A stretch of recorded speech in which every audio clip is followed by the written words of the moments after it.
রহস্যময়। বিজ্ঞান সেই রহস্যের জট খুলছে প্রতিনিয়ত। আজ যা অনাবিষ্কৃত তা অবিশ্বাস্যও বটে। আমাদের ডর অনুষ্ঠানে যে ঘটনার মুখোমুখি আপনি হতে যাচ্ছেন তার যুক্তিসিদ্ধ উত্তর নেই। আমরা প্রতিদিনের জীবনে ভয় বা রহস্যকে যেভাবে স্থান দিয়েছি সেভাবেই এই অনুষ্ঠান আপনার কাছে জায়গা করে নিচ্ছে। এই অনুষ্ঠানের কোনো ঘটনাই সার্বজনীন নয়। ডর মানে ভয়। ডরের 10তম পর্বে আপনাদের সবাইকে স্বাগত। এই মুহূর্তে আরজি কিবরিয়া আপনার সঙ্গী এবং সঙ্গে রয়েছে একটি team. On the spot Rehan, Suman এবং সাউন্ডে রয়েছে লোবান। শুরু হয়ে গেল বাংলাদেশের বিভিন্ন অধিভৌতিক জায়গাকে কেন্দ্র করে প্রথম হন্টেড শো ডর। এখন থেকে শুরু করে রাত 2টো পর্যন্ত আপনার সফর সঙ্গী হচ্ছি আমরা। এই জার্নিতে ভয়ের অলিতে গলিতে বিচরণের চেষ্টা। অনুষ্ঠানের শুরুতেই একটি কথা আমরা বারবার বলি, আপনি যা দেখেন তাই আপনার কাছে বিশ্বাসযোগ্য, কিংবা আপনি যা অনুভব করেন তাই আপনার কাছে বিশ্বাসযোগ্য। বিশাল এই পৃথিবীর অনেক কিছুই এখনো অজানা। এমনও তো হতে পারে যা অন্যের জীবনে ঘটেছে, আপনার জীবনে ঘটেনি। ঠিক সেরকম কিছু অধিভৌতিক কাহিনী নিয়ে শুরু হচ্ছে আজকের ডরের 10তম পর্ব। আজকে ডরের যাত্রা হচ্ছে ময়মনসিংহের গফরগাঁয়ের কোন একটি হন্টেড প্লেসে। সুমন এবং রেহান এই সপ্তাহ জুড়ে বেশ কিছু শ্রোতাকে নিয়ে গিয়ে রেকর্ড করেছে অনুষ্ঠানটি।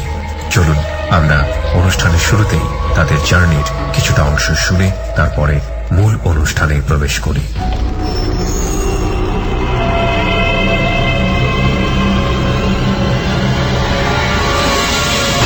ডর মানে ভয়। দোস্ত, জার্নি করতে করতে জীবনটা শেষ হয়ে গেল রে। আমার এসি বাস দেখলেও গা জ্বলে যায় দোস্ত। আমি আর পারবো না। প্লেনে যাবো। প্যারাশুটের বদলে যদি ছাতি দিয়ে ল্যান্ড করতে পারিস তাহলে প্লেনে যাওয়া যাবে।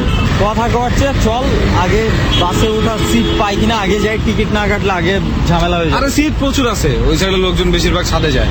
ছাদে চল, আমরাও ছাদে যাই। চল ছাদে যাই মামা, এটা একটা আলাদা মজা হবে। ছাদে যাবি কিন্তু সিরিয়াসলি ছাদে যাবো। চল। বুঝতেছি না গাছ মাছ যদি থাকে দোস্ত তখন কি হবো। সত্যি কথা বলি, ছাদে মনে হয় আমি উঠে যেতে পারবো না, আর এটা ঠিক হবে না। দরকার নেই, চল আমরা সিটে প্লিজ, আমরা চাই না কেউ ছাদে উঠুক। রাইট, কখনোই কেউ ছাদে যাবেন না। ছাদে মানে ছাদে আর কি। দোস্ত কি বললি এটা? চাঁদে মানে কি? চাঁদে মানে ছাদে উঠলে চাঁদ দেখা যায় ক্লিয়ারলি, লেগে চাঁদে বাইরে হয়ে গেছে। দোস্ত তুই আজকে ব্যাপক বিনোদন দিছস, এমন বিনোদন পাইনি। ছাদ মানে যে চাঁদ। চল আমি অ্যাপ্রো দিয়ে লিখতে গেছিলাম, ভুলে এই দেই নাই। চল চল চাঁদে উঠি। চল চাঁদে, না চাঁদ থেকে নাম এমন নাই মা, চল আমরা যাই তো সিটি যাই বেস্ট। ওকে চল। ঢাকা থেকে বাসে করে আমরা দুইজন রওনা দিই ময়মনসিংহের গফরগাঁওয়ে। ওকে তো বন্ধু, এই হচ্ছে তোমার গফরগাঁও। হ্যাঁ, আমার গফরগাঁও মানে ওই নামে গাঁও। গাঁও বলাটা হচ্ছে মানে আর সাজায় না যে অবস্থা। তবে একটা জিনিস ঠিক দোস্ত, লোকজন যথেষ্ট। দোস্ত এত কেওয়াজ থেকে চল একটু দূরে যাই, চাই একটু হালকা পাতলা চা নাস্তা, বুঝেছে তো আমার সুযোগ থাকে। এরপরে কই যেতে হবে জানিস তো? এরপরে আবার বাসে উঠতে হবে। এটা কেন? আমি আর বাসে উঠতে চাই না। আমি চাই না। চলো বাসে উঠে কই যাবো আমরা?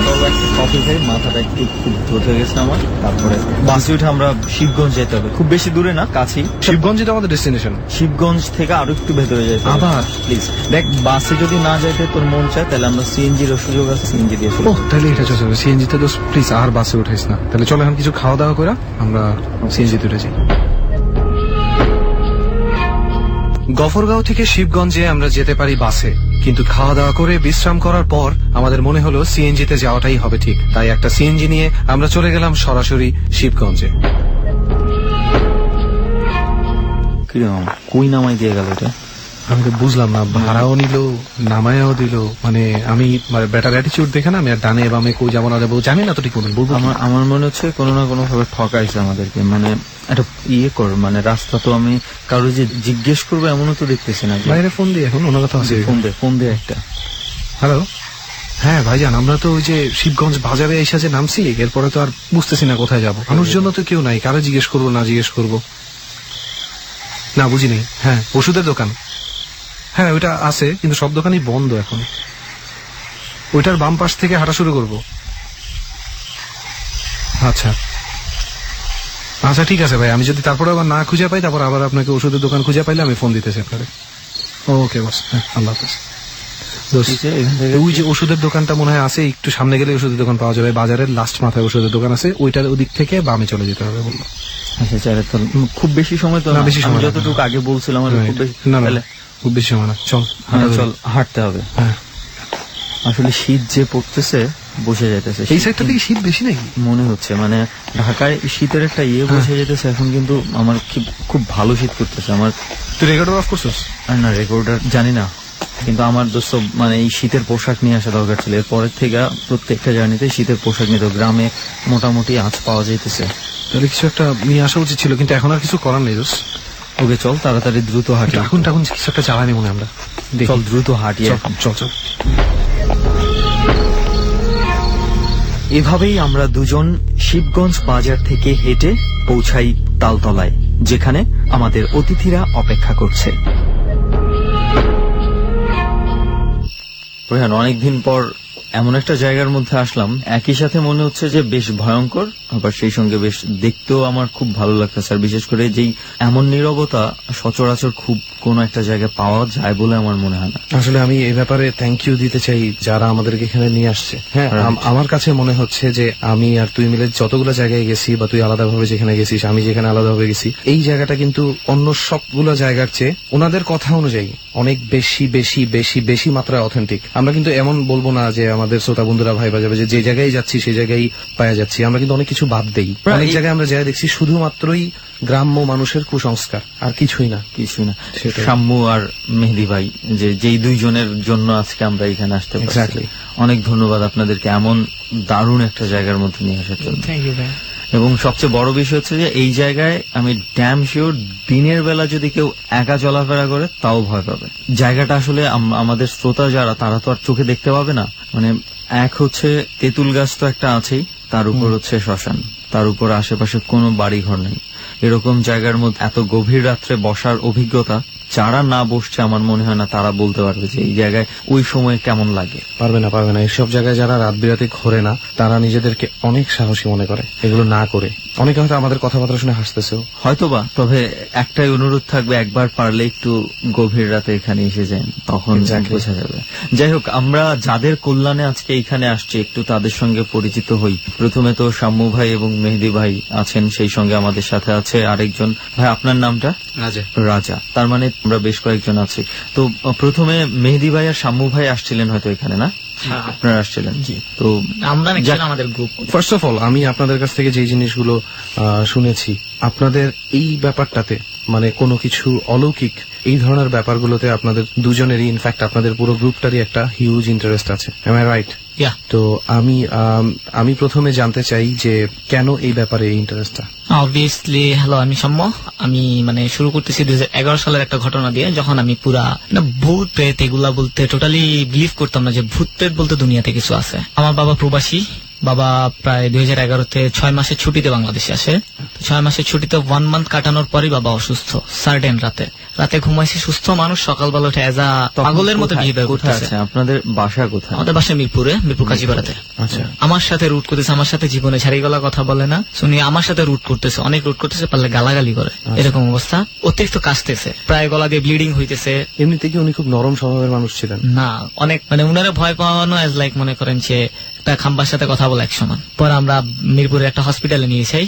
প্রায় 1 মাসের মতো ট্রিটমেন্ট করার পরে মানে অনেকগুলো টেস্ট করানো হয়েছে। টেস্ট করানোর পরে মানে কোনো রিপোর্টেই কোনো লাভ হয় নাই, প্রত্যেকটা রিপোর্টই ক্লিয়ার আসছে, কোনো কিছুই হয় না, কোনো কিছু অ্যাবনর্মাল নাই। সো পরে মানে আমার দাদু আমার আম্মাকে ফোন দিয়ে বলেছে একটা কাজ করো তুমি, আমার তো মনে হয় না এটা কোন ডাক্তারের প্রবলেম, আমার মনে হয়েছে কবিরাজি কোনো প্রবলেম, দেখো কি হয়েছে, কবিরাজ যাইকা দেখো। ওনার পরিচিত একটা কবিরাজ ছিল, ওনারা ডাইকে আনা হলো। উনার কথা শুনে আমরা সবাই হতবাক। উনি বলতেছে যে কবিরাজ কোথায় পাইছিলেন? কবিরাজ অ্যাকচুয়ালি আমার মামা, দুঃসম্পর্ক মামা। আচ্ছা আচ্ছা। উনি বলতেছে যে ইনার তো জিন চালা দেওয়া হয়েছে, মানে আঞ্চলিক ভাষায় যেটা বলে আমাদের জিন চালা দেওয়া হয়েছে, মানে উনার উপরে জিনের আসর করানো হয়েছে জোর করে। কিভাবে এটা সম্ভব? সো মামা বললে এটা যেভাবেই হোক সম্ভব হয়েছে।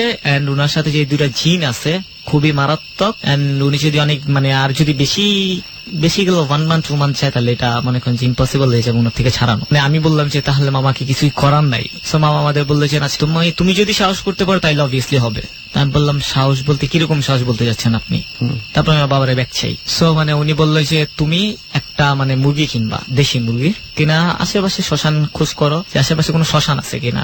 আমি বললাম ঠিক আছে। তারপরে মুরগি কিনতে বলছে এক দামে কিনতে বলছে, এক দামে কিনছে। মানে উনি আমার প্রায় 8 থেকে 10টা তাবিজ দিছে এক মুঠোতে। আচ্ছা, আমার বললো যে তুমি সাথে কারো নিয়ে যাবা যে অনেক সাহসী, তোমার থেকে বেশি সাহসী, এমন কারো নিয়ে যাবা, আর মুরগিটা ওই শ্মশানের ভিতরে ঢুকে জবাই দিবা।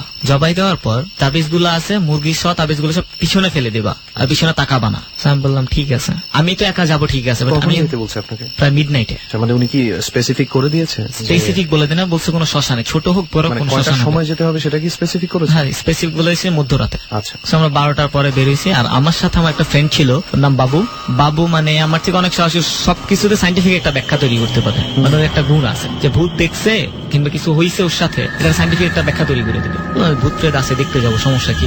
তো শ্মশান ঘাটের কাছাকাছি আমরা একটু দূরে দেখলাম। শ্মশানটা কোথায় ছিল? শ্মশানটা ছিল আশুলিয়া মহাশ্মশান। আচ্ছা, আচ্ছা। শ্মশানে ঢোকার আগে আমি খেয়াল করছি ঘড়িতে প্রায় 1টার উপরে বাজে, 1:20-22 এরকম বাজে। তো দুইজনই গেছি, দুইজনই অনেক সাহসী কথা, আমরা ভয় পাই না। আসলে ভয় সবাই পায়, কিন্তু আমরা দেখি নাই বিদে ভয় পাইনি কোনো সময়। তো যাওয়ার পর এখন দুইজনে মুরগি সবাই দিলাম। সবাই দেওয়ার পর মুরগিটা পিছনে ফেলে দিচ্ছে, সাথে তাবিজ গুলো। আমাদের একটা কথা বলে দিছিল যে তোমরা কোনো মতোই পিছনে তাকাইতে পারবা না, পিছনে তাকাবা না, যদি আমিও ডাকি আমার কথাই পিছনে তাকাবা না। দেন আমরা হাঁটতেছি, প্রায় 2 থেকে 3 কদম যাওয়ার পরে আমি ফার্স্টে মানে লক্ষ্য করলাম যে পিছন থেকে আমার বাবা ডাকতেছে। আমার বাবা অসুস্থ, বাসায় শুয়ে আছে, আমি দেখে আসছি। দেখে আসছে। ঠিক আছে, তো আমি একবার তাকাই দিয়ে নিছি। পরে মানে আমার শরীরে পশম সব দাঁড়িয়ে গেছে, মানে পুরো ভীত সন্ত্রস্ত হয়ে আমি বলতেছি যে এটা কিভাবে সম্ভব। সাথে সাথে আমার আম্মাও ডাকতেছে। মানে এখন আমার ফ্রেন্ড আমার ঘাড় ধরছে যে পিছনে তাকানো যাবে না। পরে এখন যে মামা আমার এখানে আসতে বলছে, ওই মামা বলতেছে যে এই তোদের তো এখানে দাঁড়াইতে বলছে, আমি তোর এখানে চলে যেতেছিস। আমি মনে মনে চিন্তা করতেছি দাঁড়াইতে বলছে, পরে ও আমার ঘাড় তখনও ধরে রাখছে, পিছনে তাকানো যাবে না। মানে যখন আমি আর তাকাইতেছি না, তখন আমি হেয়ার করলাম সে ওর বাবা ওরে ডাকতেছে, আপনার ফ্রেন্ডের বাবা? আমার ফ্রেন্ডের বাবা ওরে ডাকতেছে, পেছন থেকে সব পিছন থেকে ডাকতেছে, মানে বলতেছে দাঁড়াইতে খালি। So, আমরা দুজনে আগে যেতেছি কন্টিনিউয়াসলি। ও আমার ঘাড় ধরে রাখছে, আমি ওর ঘাড় ধরে রাখছি। মানে আমাদের যখন আমি মানে ব্যক্তিগতভাবে বলি, যখন আমার ডাকছে তখন আমি মানে কি বলবো, হেপনোটাইজ করলে মানুষ এরকম হয় না, আমি এই টাইপ হয়ে গেছি, যেমন তাকাইতে খুবই মন চাইতেছে কে ডাকতেছে। So, আমরা আগাইতে থাকি, আগাইতে মানে বের হওয়ার পর হঠাৎ করে এক মুরব্বী লোকের সাথে আমাদের দেখা হয়, হুজুর টাইপের লোক দেখে বল তোমরা এতরা দেখে কি করো। মানে লোক পুরো চিৎকার দিয়ে বলছে তোমরা এতরা দেখে কি করো। পরে লোকের বাড়িতে নিয়ে গেছে, সব দেখছি আমরা খুবই ভীত। বাড়িতে নিয়ে গিয়ে জিজ্ঞাসা করছে কি হয়েছে, আমরা বললাম যে এগুলো হয়েছে। পুরো কাহিনীটা শেয়ার করছে ওনার সাথে। তো উনি বলছে যে দেখো এটা শ্মশান, আর এখানে ভালো মানুষ এত রাতে থাকে না, দোয়া করে যাতে তোমার বাবা ভালো হয়েছে। এই ছিল আমার প্রথম মানে লাইফের এক্সপিরিয়েন্স করা একটা কাহিনী। তারপরে ওইখানে আর কিছু হয়নি আপনার? ওখানে আর কিছু হয়নি আমাদের সাথে। যারা ডাক দিয়েছিল বা যে জিনিসগুলো ডাক দিয়েছিল এরা আপনাদের পিছু নেওয়ার কোনো চেষ্টা করেনি? মানে আমরা যতক্ষণ শ্মশানের ভিতরে ছিলাম, মানে পুরো মাঝখানে ছিলাম, যতক্ষণ ভিতরে ছিলাম ততক্ষণ পর্যন্ত ডাকাডাকি করছে। পিছনে তাকালে হয়তো বা অন্যরকম হয়তো রেজাল্টটা। হয়তোবা। আপনার বাবা কি তারপর সুস্থ হয়ে গেছে? অলৌকিক বলবে যে বাবা 3 দিনের ভিতরে পুরো হাঁটতেছে। সে কি জানতে পেরেছিল এই যে মুরগির ব্যাপারটা? হ্যাঁ, সে পুরোটাই জানতে পেরেছে। তারপর তখন আমি অ্যাকচুয়ালি এগুলা বিশ্বাস করা শুরু করছি। আর আমি মানে আমার মামা, আমার রিলেটিভ যেহেতু এগুলা জানে, তো আমার এগুলার প্রতি অতিরিক্ত কৌতূহল হয়। আপনার বাবার ঘটনার পরে আপনার হ্যাঁ, উৎসাহ জাগে? অতিরিক্ত কৌতূহল। সে এক সময় মানে কোনো অতিরিক্ত কিউরিওসিটির বসে মানে মামার বললেন মামা আমি এগুলো শিখতে চাই। শিখার আগে তো সাহস দরকার অনেক, ঠিক আছে। মামা আমারে বললো যে তুমি তাহাজ্জুদ নামাজ পড়ো প্রত্যেকদিন রাতে, একদিনও নামাজ মিস দিবা না, ঠিক আছে। কন্টিনিউয়াসলি উনি আমার 6 মাস এভাবে নামাজ পড়াইছে। তো মানে উনি আমারে প্রায় প্রত্যেকটা জিনিসের ডিটেলস বলতেছে, এটা দিয়ে এটা করো, এটা দিয়ে ওইটা করো। মানে উনার কাছ থেকে আমার জাস্ট সিঁড়ি বলা যায়, যে সিঁড়িটা শুরু হয়েছে উনার থেকে। আরেকটা মানুষের কথা আমি না বললেই না, উনি হলো শঙ্কর ভাই ধানমন্ডির, একটা ফ্রেন্ডের মাধ্যমে ওনার সাথে পরিচয়। আচ্ছা, তো ওনার কাছ থেকে আমি অনেক কিছু শিখছি। তো আমার ফ্রেন্ড আছে পাশে মেহেদি। হ্যাঁ, মেহেদি মানে আমি জানতাম না যে মেহেদি এগুলার থেকে এত কিউরিওসিটি আছে মেহেদি। মেহেদি ভাইয়ের কিউরিওসিটিটা কিভাবে আসে? এরকম একটা কেস স্টাডি নিয়ে ও কথা বলতেছিল, তো আমি অনেক মনোযোগ দিয়ে শুনতেছিলাম। তারপরে মাঝে মাঝে একটু ক্লু ধরতেছিলাম যে আচ্ছা তো সেটা এরকম না, এটা এরকম না। তো তুই কেমনে জানলি? 6 সেন্স থেকে বলতেছিস না, নর্মাল সেন্স থেকে? আমি 90% 6 সেন্স, নর্মাল সেন্স কই পাবো এরকম। আপনি থাকেন কোথায়? আমিও মিরপুরেই থাকি। আচ্ছা। আমার প্রথম ভয় হলো কি, আমার বাসা ছিল 3 তলায়। আমার বেডের যেদিকে পা দিতাম সেই বরাবর একটা আম গাছ। তো আমি আমার বড় ভাইয়ের ফোন থেকে ফ্ল্যাশ ক্যামেরার ফোন ছবি তুলছিলাম, জানি না কতটুকু রিয়েল কি ফেক, তখন বুঝতে পারি না, খুব ভয় পেয়ে গেছিলাম। গাছের মধ্যে না ফ্ল্যাশে কেমন যেন একটা ছায়া টাইপের ধরা পড়ছে। ছবিটা যখন ক্লিয়ার করে চোখে পড়ছে না, তখন আর আমি রুম থেকে মোবাইলটা নিয়ে দৌড়ে আমার রুমে, যা কিছু বলি না। ছবিটা পরের দিন ব্লুটুথে আমার ফোনে নিয়ে ওদের দেখালাম, ওরা ভয় পাবো টাইপ এরকম ভাইবে বলতেছে। তখন আমরা অনেক নিচের ক্লাসে বলতেছে যে আচ্ছা যা হয়েছে বাদ দে। তো প্রতিদিন রাত্রে আমি যখন ঘুমাইতে যাই আমার রুমে, তখন কিন্তু আমার ঠিকই মনে পড়ে ভাই, আমি চোখে মুখে মানে গরমের দিন হলো ক্যাথা একদম গায়ে দিয়ে ঘুমাইতাম। এক টাইমে ভয়টা কাটা যায়। পরবর্তীতে এরকম ভাবে সার্চ করতে থাকি, সবকিছু সাইন্টিফিক একটা ব্যাখ্যা ভাবি। তারপরে আস্তে আস্তে সাম্যর সাথে তো আমার ছোটবেলা ফ্রেন্ড, ওর কাছ থেকে অনেক কিছু দেখছি। পরবর্তীতে পরে আস্তে আস্তে মানে এরকম বেসিক অনেক কিছু শিখা হয়েছে। আলটিমেটলি এখানে যেটা দুইজনের আগ্রহ দেখে মনে হলো যে দুইজনের মানে একটা জায়গায় এসে আগ্রহটা একসাথে হয়ে তার গেছে। উপর আমরা অনেক ছোটবেলা থেকে ফ্রেন্ড। আমাদের সাথে আরো কয়েকজন আছে, যেমন ইভান, অনন, তারপর আমির, মাসুদ আর ইসমাইল। তার মানে আপনারা একটা গ্রুপ হয়ে গেল। আর তারপর কি হলো এই গ্রুপের? তো ওইখানে আমাদের একটা ফ্রেন্ড আছে রায়হান, মানে ওর একটা এক্সপিরিয়েন্স এবং লাইফের সবচেয়ে বড় একটা মানে ধরা খাওয়ার মতো কাজ, যেটা আমাদের পরবর্তীতে অনেক দাম দেওয়া লাগছে। ডর মানে ভয়। ছোট্ট একটা বিরতির সময় হয়ে গেছে। আপনারা সবাই শুনছেন ডর, এবিসি রেডিও FM 89.2 এ। জীবনের কিছু ভৌতিক অভিজ্ঞতা নিয়ে আপনি যদি এই মোস্ট হন্টেড শোটিতে অংশগ্রহণ করতে চান, তাহলে আমাদের সঙ্গে যোগাযোগ করুন। আমাদের ফোন নম্বর হচ্ছে 09613892 আমি আবারও বলছি 09613892 আমরা অপেক্ষায় আছি আপনার। ঠিক 3 মিনিট পরেই ফিরব। ডর। শুনতে থাকো, শুনতে থাকো, ABC Radio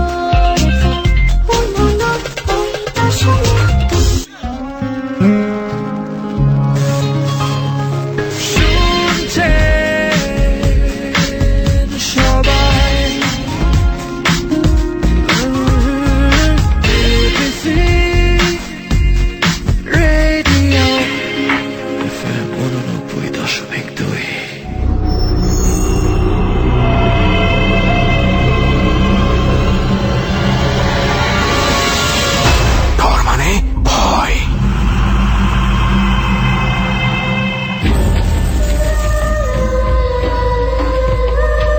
ঠান্ডা শীত একটা আবহাওয়ায় আপনাকে ডরে আরো একবার স্বাগত। আমি আরজি কিবরিয়া, এই মুহূর্তে আপনার সঙ্গে এবিসি রেডিওতে। সঙ্গে আছে হন্টেড প্লেস থেকে সুমন এবং রেহান, সাউন্ডে লোবান। এবং আমাদের সঙ্গে আজকে বেশ কয়েকজন বন্ধু রয়েছে তাদের জীবনের অধিভৌতিক ঘটনাগুলো নিয়ে। সঙ্গে আছে মেহেদি, শম্ভু, রাজা এবং বিল্লু। আর একজন, তিনি কোনো বিশেষ কারণে আজকে ডরে নাম প্রকাশ করতে চাননি। প্রিয় শ্রোতা, ডরের রেসিপিটা নিশ্চয়ই আপনার মনে আছে। একটু পরেই আপনাকে ডরের রেসিপিটা জানিয়ে দেব। মনে রাখবেন, রাত যত গভীর হবে ডর তত জমবে। আবারও চলে যাচ্ছি ঘটনার ঠিক যে জায়গাটিতে আমরা থেমেছিলাম, ঠিক সেই জায়গাটিতে। ডর। রায়হান আমাদের এগুলো দেখতো। আর আরেকটা কথা, যে রায়হান কিন্তু ছোটবেলা থেকে বড় হয়েছে সৌদিতে। রায়হান বিডিতে আসছে মনে হয় 4-5 বছর হয়েছে। ও এইটা না জানতে চাইছে, দোস্তরা কিভাবে ডাকিস, কি বৃত্তান্ত। ওরা বলি নাই, সবারই তো বলা যায় না ভাই। খালি বলছি যে তুই দেখ, দেখে মজা পাস না, বেশি ট্রাই করতে যাস না, বিপদ হবে কিন্তু। এগুলো বাচ্চা কাচ্চা জিনিস না। তো কি করছে, পত্রিকা জানছে। আমি যেভাবে মানে অনেক কিছুই সার্চ, মানুষ খুঁজে পায় না কি আছে। ও কোরআনের কিছু আয়াত আছে যেগুলো মনে করেন যে কোনো লোকে পবিত্র অবস্থায় পড়লে পারে, নির্দিষ্ট সংখ্যা আছে, অতবার পড়লে তার সামনে খারাপ হোক ভালো হোক তার নসিবে যেটা আছে সে এসে হাজির হবে, জিন হাজির হবে, জিন হাজির হবে, দেখা যাবে একদম। তো রায়হান ওর রুমে, পার্সোনাল রুমে বসে এটা প্র্যাকটিস করছে একদিন রাত্রে। তো প্র্যাকটিস করাতে এটা সফল হয়েছেও, পবিত্রভাবে ছিল, হয়তো ঠিকঠাক বলছে, সফল হয়েছে। আসছে আয়েশা কথা বলছে, রায়হান তখন ওরে পাঠায় দিবে। ও কিন্তু ডেলিভারি কিভাবে দিতে হবে রিসিভ করা শিখছে, কিন্তু ডেলিভারি করাটা শিখে নাই। ও বলছে চলে যেতে, তো অদৃশ্য হয়ে গেছে, তো সাথেই রয়ে গেছে। তারপরে ও আমাদের থেকে একটু দূরে দূরে থাকে কিছুদিন, খেয়াল করলাম। আমরা যেখানে আসে ও থাকে না, চলে যায়, সবসময় একটু মুড অফ, অন্যরকম একটা ভাবে থাকে। তো একদিন বিকালের গল্প, মাগরিবের আজান দেওয়ার সময় ও কি করছে, ও চুপ করে বসে রয়েছে। আর আমাদের সাথে আরেকটা ফ্রেন্ড আছে রানা মাগরিবের আজান দিতেছে, খেয়াল করে নাই, ও আসলে প্রস্তাব করতেছে। আচ্ছা, তো এইটা রায়হানের ভালো লাগে না। রায়হান একটু অন্যরকম গম্ভীর ভাবে বলছে যে রানা কিন্তু দূরে যা, আমার থেকে সবাই দূরে যে আমার ভালো লাগতেছে না। তো ফ্রেন্ড একসাথে 2-5 জন থাকলে যেভাবে বকাবকি ফাইজলামি হয়, তো রানা একটু ফাইজলামি করছেন। এতে রায়হান কি করলো, হঠাৎ করে চুপ করে থাকতে থাকতে একটা চিল্লান দিয়ে উঠতে গেছিল। ওরা আবার বিপরীতে মজা করতেছে যে রায়হান ফাইজলামি করতেছে, আর রায়হান অনেক শুকনা টুকনা। রায়হান ধূপ করে গাছে উঠে গেল, মাথায় ও আম গাছের নিচে বসেছিল, আম গাছে উঠে গেছিল। তা সবাই মনে হচ্ছে আম গাছে উঠাবার কি সুপার হিউম্যান গিরি। পরে 2-3 সেকেন্ড পরে আম গাছ থেকে অনেক জোরে নিচে পড়ছে, রায়হান রায়হান নিচে পড়ে গেছে। মাগরিব আজান তখন শেষ, কেবল সন্ধ্যা নামবে। আর ওই জায়গাটা আমি বিবরণটা দিয়ে দিই ভাইয়া, ঢাকা আমাদের এলাকায় ওইটা একটা স্কুলের ছিল, টিনসেট স্কুল। স্কুলটা ভেঙে খালি জায়গা করছে, কংক্রিট নিচে পড়েছিল মাটির জায়গায়, আর ওইখানে বিল্ডিং উঠাবে অলরেডি কাজ চলতেছে কিছুদিন আগের কথা। হ্যাঁ, বছর খানিক আগের কথাটা। রায়হান ওই জায়গাটা খালি, অবশ্যই কংক্রিটের অনেক বড় বড় দলা পড়ে ছিল নিচে। রায়হানের একটা নাম আছে, আমরা ফান করে রাখছি, ওই নামটা নিয়ে মজা করতেছে। তখন রায়হান নিচে নামে, মানে ওর সাইজের থেকে তুলনামূলক 2টা 10 ইঞ্চি 2 হাতে উঠাতে পারবে না, ও কমসে কম 5টা 10 ইঞ্চি সমান একটা বড় সাইজের ওই কংক্রিটের টুকরা উঠায় সবার গা বরাবর মারছে। ওখানে যে কজন ছিল সবাই খুব জোরে দৌড়াইছে, দৌড়ায় ওই জায়গা থেকে বের হয়ে পালা গেছে। এটা সম্ভব না রায়হানের। একটা বন্ধু তো মসজিদের ভিতরে গিয়ে উঠেছে, 2 দিন এলাকায় আসে না। 2 দিন পরে আমার সাথে এবং শাম্মুর সাথে দেখা রাস্তার মধ্যে, দোস্ত রায়হানের জন্য কি হয়েছে রায়হান এরম করছে। আমরা প্রথমে বাড়ি দিয়ে শুই না, ওর সামনে চেহারা ভাঙলাম না, চলে গেলাম। পরে নিজেরা ডিসকাস করতেছি, শোনা গেল যে সত্যি রায়হানের এটা সত্যি। তারপরে খেয়াল করলাম আমি আর সাম্য যে রোডে, ও সেই রোডে নাই, তার বিপরীত রোডের মোড়ে থেকে ঘুরে যায়, কাছে আসে না। কারণ কি? রায়হান। আমরা আমাদের কাছে আসলে তো আমরা বুঝতে পারবো হয়তো বা। পরবর্তীতে একদিন রাতে প্ল্যান করলাম, আমি আর সাম্য 8টা বাজে বসে রয়েছি যে রায়হানকে বাসা থেকে নিয়ে আসবো। এখন শিওরও বাসা থেকে নিয়ে আসবো, আনার পরে চেক করবো যে কোনো প্রবলেম কিনা, নাকি পোলাপান্ডে ভয় দেখাচ্ছে। পরবর্তীতে রায়হান রে বাসায় গিয়ে আমি কিছু মিথ্যা গল্পকে সাজায় ওরা একদম সিরিয়াসলি নিয়ে আসছি যে দোস্ত তুই না গেলে এখন প্রবলেম হবে। ও চলে আসছে, অনেক দূর চলে আসছে, প্রায় মণিপুর থেকে কাজীপাড়া বাস স্ট্যান্ডের কাছাকাছি একটা বাসায় নিয়ে যাবো রে। ও যখন আসছে তখন সাম্যকে পিছনে দেখে কাজীপাড়া বাস স্ট্যান্ডের কাছাকাছি এসে বলতেছে, তোরা আমারে কি করতে নিয়ে আসছিস রে?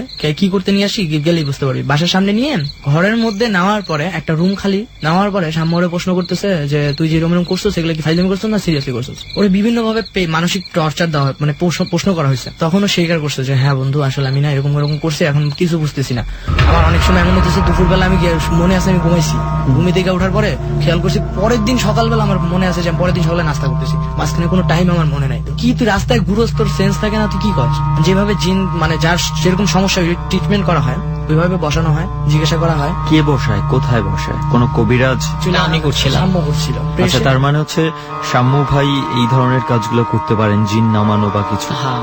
তারপর তো আমি বসি বাম পাশে রায়হানের, কারণ এই সকল রুগীদের শরীরে যখন কোনো কিছু আসে তখন বাম সাইডটা অনেক পাওয়ারফুল হয়ে যায়। আচ্ছা, ঠিক আছে, ওইভাবে বসা হয়েছে। আর এই পাশে বসানো হয়েছে আরেকটা ফ্রেন্ডকে, ও একটু ভয়টা কম পায়। বসানোর সাথে সাথে প্রথমে যেভাবে মানে এই ট্রিটমেন্ট করা হয়, যখন শরীরে এন্টার করলো আইসায় সালাম দিয়ে আরবিতে ইচ্ছা মতো কি যেন বলতেছে, আমরা ভাই এত ক্লিয়ার আরবি বুঝি নাই। সাম্য বলতেছে বাংলায় বলো, সে আবার কি উল্টা পাল্টা আরবি বলতেছে। সাম্য একটা থাপ্পড় দিচ্ছে রায়হানকে, সাথে সাথে শেষ ভালো হয়ে গেল, আরবি বলা বন্ধ তার। তখন আরবি বলা বন্ধ হওয়ার সাথে সাথে রায়হান বলতেছে তুই কি হয়েছে? বলতেছে কিছু না, তুই আবার ট্রাই কর, আবার তুই নিজে থেকে ডাক যে আসো আমার কাছে আসো, তুমি তো আমার সাথেই থাকো, আসো আমার কাছে আসো। এই কথা বলার সময় আমরা আবার ফাদার ফ্রেন্ডকে বলছি যে শিবলু ভিডিও কর, এবার আসলে রায়হানকে বিলিভ করাবো যে তোর সাথে কত বড় কি হইতেছে, তুই দেখ, নিজে দেখ, ভিডিও কর ফোনে। ওরা একটু দূরে বসে ভিডিও করতেছে, আবার আসছে। এবার আইসে এমন ভাবে জোর খাটাইছে, আমি এবং আমার ফ্রেন্ড কেউই ধরে রাখতে পারিনি। আইসা জাস্ট একটা মানে খালি ঝাড়ি দিল, ছেড়া দেওয়ার সাথে সাথে আমরা দুজনে আবার ওরে নিয়ে খাটের উপর শুয়ে পড়তে ট্রাই করছি। আচ্ছা, অলরেডি শুয়ে পড়তে ট্রাই করতেছি, এমন সময় ওরা বাকি সাথীরা অনেক ভয় পেয়ে গেছে যে অলরেডি তার শরীরে কিছু একটা আছে, দুইজনের হাত ছাড়া হয়ে গেছে, মাইকটার দিয়ে বসলে খবর আছে। ওরা লাভ দিয়ে 4 জন বাইরে বসেছিল, ওরা লাভ দিয়ে উঠে পড়ছে খাটের উপর, উঠেও রায়হানকে নিচে মানে পিছনের দিকে পুশ করছে। সাম্য কাছে গেছে কন্ট্রোল করার জন্য, সাম্যর একটা লাথি মারছে, পরে রায়হানের জ্ঞান চলে আসছে। সবাই আমরা ওর বুকের উপর, তখন ও হঠাৎ করে বলতেছে যে কি হয়েছে আমার গায়ের উপর কেন তোরা? তারপরে ওরা ভিডিওটা দেখালাম যে দেখ তুই আসার সাথে সাথে তুই আরবিতে কি পরিমাণ টক করতেছিস। হঠাৎ করে পরের দিন সকালবেলা রায়হান নিজে থেকে জানাইলো যে দোস্ত আমার রাত্রেবেলা এসে কানের কাছে বলে গেছে যে শুক্রবার দিন জুম্মার নামাজ শেষ সাওয়াল জব করবে। সাওয়াল জব মানে প্রশ্ন উত্তর। তো রায়হান নিজেই ঘর পুরা পবিত্র অবস্থায় রাখছে। ঠিক আছে, পরবর্তীতে সে আসলো, আসার পরে সে আমরা একটু হেল্প করছি। 3টা 3:30 ঠিক আছে দুপুর। তো রায়হান একটা জায়নামাজের উপর বসে আছে, সবার শরীর পাক পবিত্র। তো আসার পরে আরবিতে কথা বলতেছেন, সাময়িক সাওয়াল জবাব করছিল, ওই বলুক জিনিসটা। সর্বপ্রথম আমি যেটা লক্ষ্য করলাম সে আসার পর মানে লম্বা একটা সালাম দিছে। সালাম দেওয়ার পর মানে বলতেছে কি বলতেছে, আমি বলতেছি আমি কিন্তু আরাবিয়ান কোন ল্যাঙ্গুয়েজ জানি না, তো যা বলতে হবে আপনার বাংলায় বলতে হবে। পরে আমি বললাম যে একটা কাজ করেন, আপনি লিখে আমার দিতে পারেন না, কারণ দেখায় মানে চিন্তা করতে পারি যে কি এটা লিখছেন আপনি বাংলায় যদি পারেন তাহলে বাংলা লেখা পারে, মানে কি আঁকি বুকি করে মানে টাইপ লিখছে, মানে তীর চিহ্ন দেখাই দিয়েছে যে তোমার নাম, মানে নিচে কি যেন লিখলো আর আরবিয়ানে। আমি জিজ্ঞাসা করতেছি আমার নাম, মাথা ঝাঁকাইছি যে হ্যাঁ। আমি বললাম যে আমার নাম সাম্য। কলম এমন ভাবে ধরছে, ঠিক আছে, যে এক আঙ্গুল কলম এইভাবে পেছায় ধরছে। ইউজুয়ালি কি রায়হান যখন লিখে স্বাভাবিকভাবে এভাবেই কি কলম না, ধরে? না, একটা মেন জিনিস খেয়াল করছিলাম আমি, যে উনি ডান হাত বা আমার দুইটা দিয়ে কলম যেভাবে ধরতেছে লেখা হচ্ছে, রায়হান কিন্তু ডান হাতি। কারণ সবার নামে জিজ্ঞাসা করছে, আঙ্গুল দিয়ে ইশারা করে সবাই নাম বলছে। নাম বলার পরে আমি জিজ্ঞাসা করছি আপনি ওর শরীরে কি করেন, পরে উনি বাম হাতে লিখে দিতেছে, ঠিক আছে। রায়হান নর্মালি ডান হাতি আর উনি লিখতেছে বাম হাতি, মানে লিখতেছে যে ও আমার ভাই, ও যখন সৌদিতে ছিল তখন আমি ওর সাথে ছিলাম। মানে আমি জিজ্ঞাসা করলাম যে কি করতে পারি আপনার, আপনি বলেন আপনার জন্য কি করার আছে। বলছে তোমার কি করার আছে তুমি বলো। আমি উনারে আজ করবো কি, উনি আমার জিজ্ঞাসা করতেছে, বলেছে মানে উনি আমারে বলতেছে আমি অ্যান্সার কত করছি সবার সামনে। তাহলে আমি বুঝতে পারলাম যে না, মানে কাহিনী আমি যত চিন্তা করছি তার চেয়ে অনেক বাহিরে। উনি ওরে টোটাল ইউজ করতেছে, টোটাল কন্ট্রোলে নিয়ে আসছে। টোটাল কন্ট্রোলে নিয়ে আসছে। পরে এখন আমি ওনারা বললাম যে দেখেন আমার মনে হয় যে আপনি ওরে ছেড়ে দেন। বলছে ও আমার ভাই। যে আপনি ও কেমনে আপনার ভাই হয়, আপনি চীন আর ও মানুষ, কিভাবে আপনার ভাই হয়, তারপর ও আমার ভাই। তার মানে আমি রাগান্বিত হইয়া বললাম যে দেখেন আপনি যদি এইভাবে না যান তাহলে কিন্তু আমি অন্য কিছু করতে বাধ্য হবো। মানে উনি আমার তুই কেটে বলছিস কি করবি, তুই কি করতে পারবি, তুই কদ্দূর করতে পারবি আমার জানা আছে। পরে মানে আমি আমার মানে সাধ্য মতো ট্রাই করতেছি কি কি করলে উনারা এখান থেকে তাড়ানো যাবে। এমন সময় আমরা বসছি জুম্মার নামাজের পরে, হয়ে গেছে আসরের আজান দিয়ে ফেলছে। তখন আমি ফাইজলামি করে বলছি আপনার অস্তিত্ব নিয়ে আমার সন্দেহ আছে, আপনি যেখানে আছেন আমার সন্দেহ আছে। আমার কোনো সন্দেহ ছিল না, আমি এমনিই বলছি। আমি একটা বোতল রাখছি, পাশে জালনা ছিল, জালনার ওই পাশে একটা বোতল রাখছি, মানে রায়হান থেকে প্রায় 8-10 হাত ডিস্টেন্সে একটা বোতল রাখছি, ঠিক আছে, যে আপনি বোতলটা যার সঙ্গে ফেলে দিয়েছেন সমস্যা নেই, তাহলে আমি বুঝতে পারবো যে আপনি আসেন এখানে। তো পরে সালাম দিল, সালাম দেওয়ার পর চলে গেছে, মানে সবাই একদম প্রত্যক্ষদর্শী সবাই দেখছে যে বোতলটা বেড়ে গেছে। মানে এখানে মানে ফ্রেন্ড কয়েকটা ছিল যারা মনে করেন একটু ভয় পায়, অনেক ভয় পেয়েছে। পরে আসার পর এর ফাঁকে আমি রুম বন্ধ করে ফেলছি। বন্ধ করার পর আমি অন্য রুমে নিয়ে গেছি রাহিন। নিয়ে যাওয়ার পর ওই রুমে যখন নামাজ শেষে আসছে, তোমার আমার কথা হলো আমি এখান থেকে রাহিনের ট্রিটমেন্ট শেষে রাহিনের ওই রুমে নিয়ে আটকে দেবো, ওটা রাহিনের রুম। অনেক কষ্টের পরে মানে ইনফ্যাক্ট এখানে উনি আমার সেই টর্চার করে, আমারে মেহেদের দুজনে টর্চার করে। আমার টর্চার বলতে রায়হানের হাত পা দুইটা আমি বেঁধে রাখছি, একরকম মানে যে অমানসিক অত্যাচার যেটা বলে। রায়হানের হাত পা বাঁধা বলতে এমন ভাবে বাঁধা ছিল, জিনিসটা হয়েছে কিরকম, রায়হানের রুমটা অনেক ছোট, বেশি বড় না, খাট থেকে বাইরে একটু বেশি একটা স্পেস ছিল না, খাটটাই রুমটা প্রায় 90% জায়গা নিয়ে রাখছে।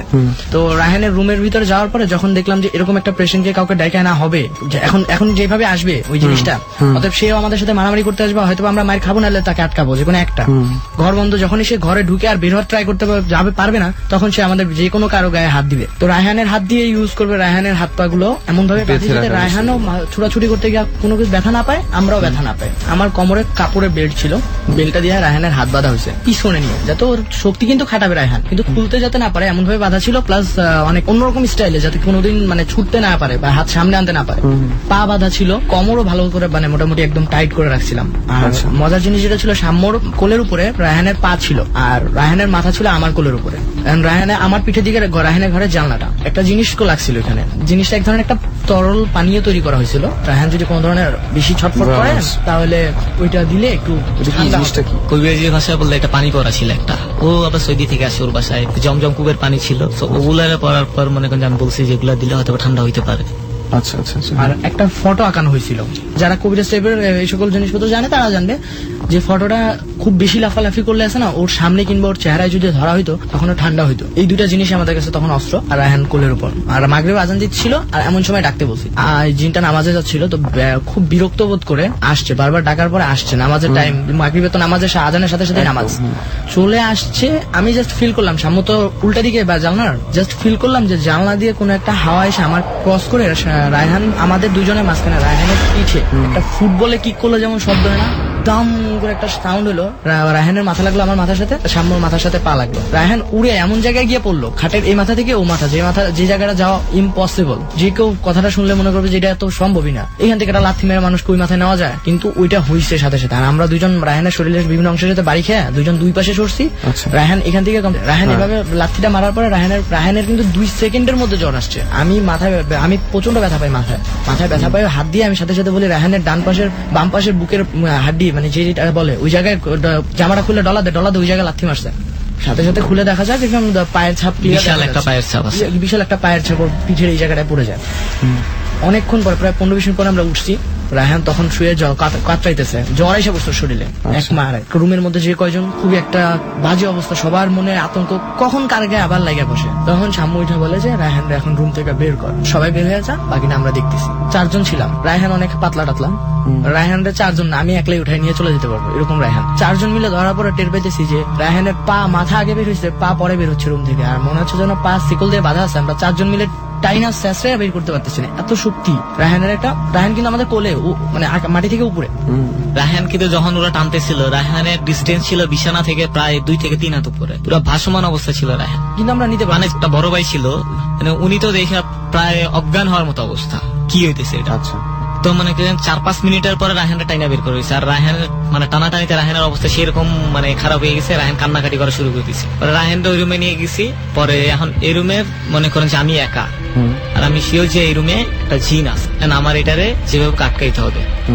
কোন রকম আটকাইলাম, আটকাইর সাথে কথা বললাম। পরে আমি ওনারে রুমের ভিতরে আটকাইছি, আটকানোর পরে বহুত টর্চার করছি। টর্চার করার পর টর্চারের পদ্ধতি একটু বলতেছে, মানে একটা তেল পড়া ছিল, ঠিক আছে, তেল পড়াটা মনে করেন গরম তেল ছিটাইলে যেরকম অবস্থা হয় মানুষের, এরকম একটা অবস্থা হবে। আমি তেল পড়া মানে কথা বললে এটা মারতাম, উনি উল্টাপাল্টা কিছু বলতে নিলে এটা মারতাম। মানে উনি আমার সামনে একটা দৃশ্যমান বলতে গেলে একটা ছায়া, ঠিক আছে, এটা মেহেদি দেখছে, মেহেদি ভালো ডিসক্রিপশন দিতে পারবো, আমি তখন কাজ করতেছিলাম। রুমটার মধ্যে সবাইকে বের করে দেওয়ার পরে রুমটা ফুল অন্ধকার, মানে ভিতরে আবহাওয়াটা অন্যরকম, টোটালি অন্যরকম, একটা অস্থির আবহাওয়া, প্রচুর গরম ভাব একটা। ডর মানে ভয়।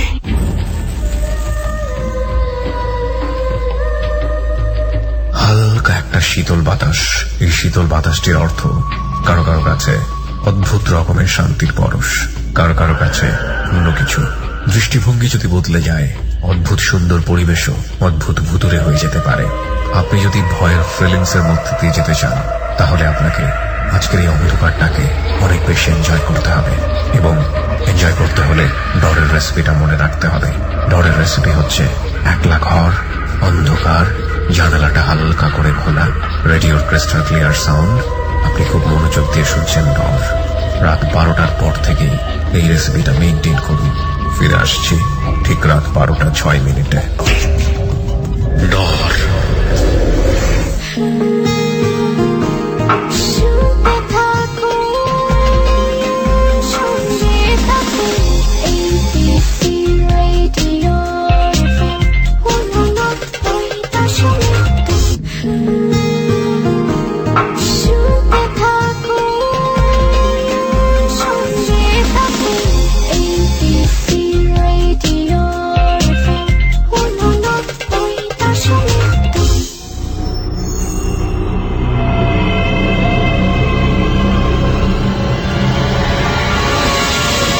ডর মানে ভয়।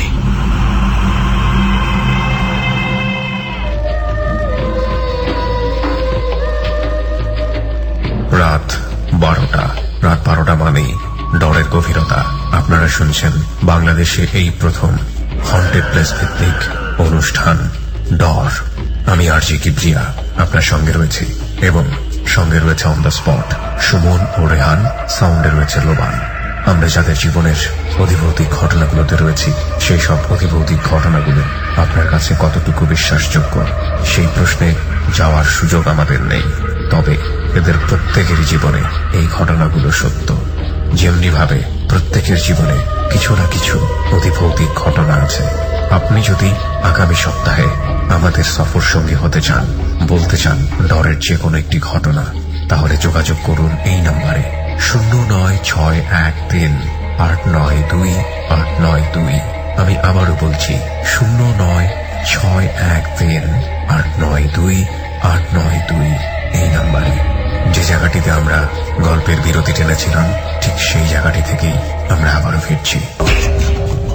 ডর।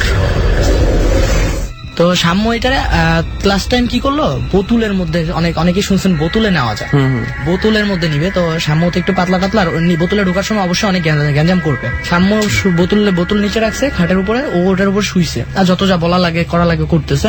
ও আমার বলছে তুই আমার উপরে যত জোরে শক্তি আছে চাপ দিয়ে আমার ব্যালেন্স রাখ, আমি যাতে লাভ দিয়ে না উঠে যাই বিছানা থেকে একবারও। তো ওইটা করার পরে বোতলে যখন আটকানো হইলো পুরোপুরি কমপ্লিট, তখন ঘরের আবহাওয়াটা অনেক পরিষ্কার, মনে হইতেছে গায়ে বাতাস লাগতেছে, ফ্যান চলতেছে, গায়ে বাতাস। আর তখন রায়হানও সুস্থ, রায়হান টোটাল 5 মিনিট আগে গায়ে জ্বর ছিল। আমাদের সাথে আইসে হাঁটতেছে হাসতেছে, তার কি আগের কোনো কিছু মনে নেই? তার আগের কিচ্ছু মনে নাই। বোতলটা আমার হাতে, বোতলটা যতক্ষণ আমার হাতে আছে আমার মনে আছে আমার মাথার মধ্যে একটা জিনিস কাজ করতেছে, মানে কাজ করতেছে বলে আমি টোটালি মনে হচ্ছে হিপনোটাইজ হয়ে গেছি।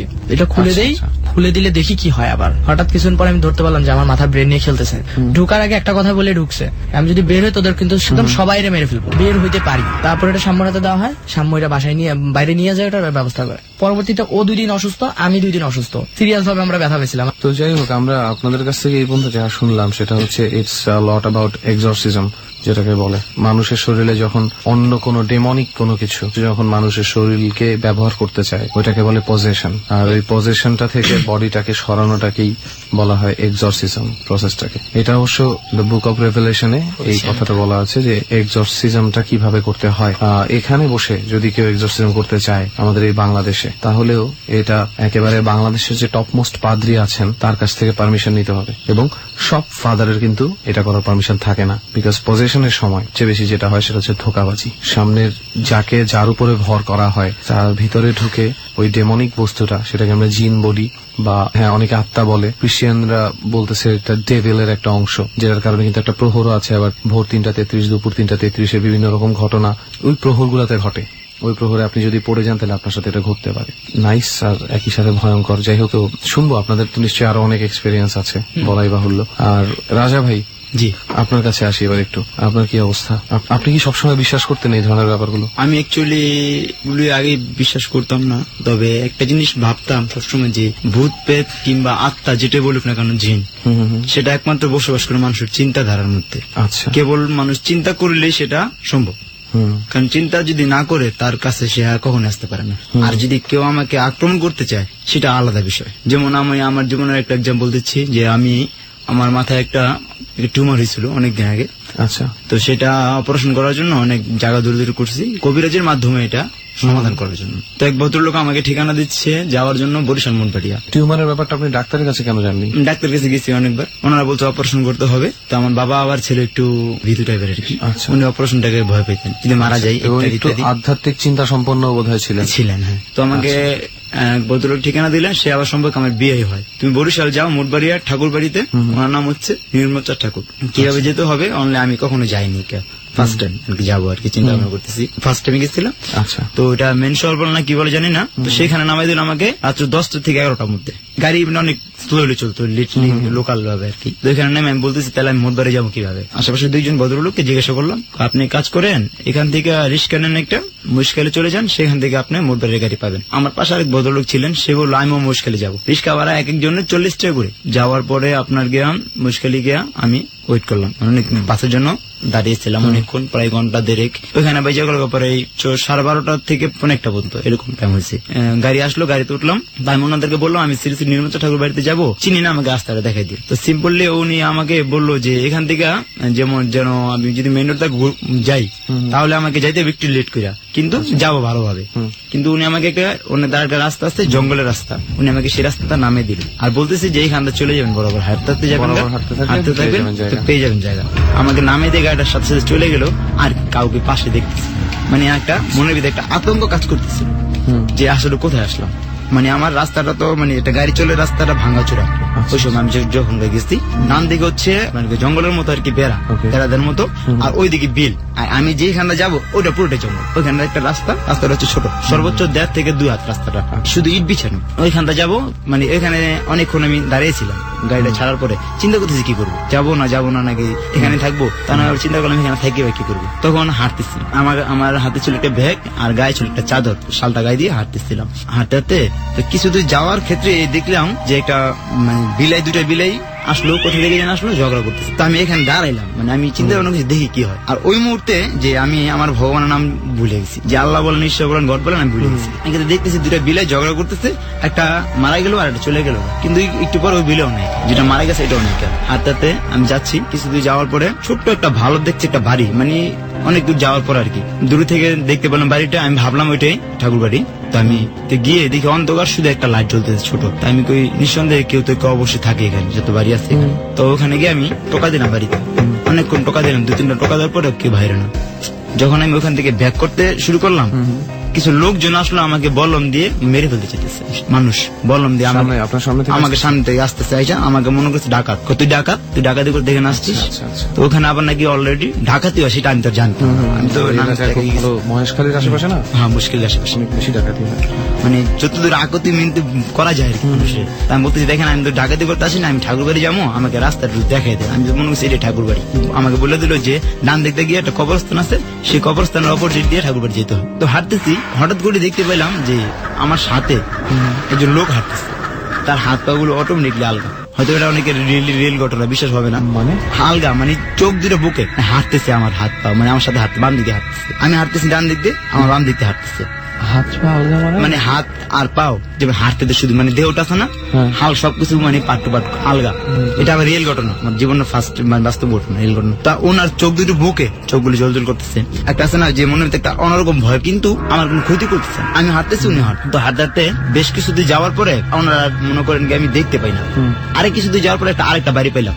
আচ্ছা, আমি ভাবলাম এটা ঠাকুর বাড়ি। তো এটা ঠাকুর বাড়ি ভাববা আমি ওনারে টোকা দিলাম। টোকা দেওয়ার পর উনি আমার মানে দরজাটা না খুলিয়ে ভদ্রলোক আমাকে বলে দিল যে তুমি কবরস্থানের ওপর যেটা যাও, ওখানে ঠাকুর বাড়ি, এটা ঠাকুর বাড়ি না। বাড়িটা যেখানে তো গেলাম, ওই বাড়ি পর্যন্ত যাওয়ার পর উনি আর পেলাম না। আচ্ছা, নাই। তখন যাইতে হবে কবরস্থানে, আমি কবরস্থানের কথা শুনে আরেকটু ঘাবড়িয়ে গেলাম।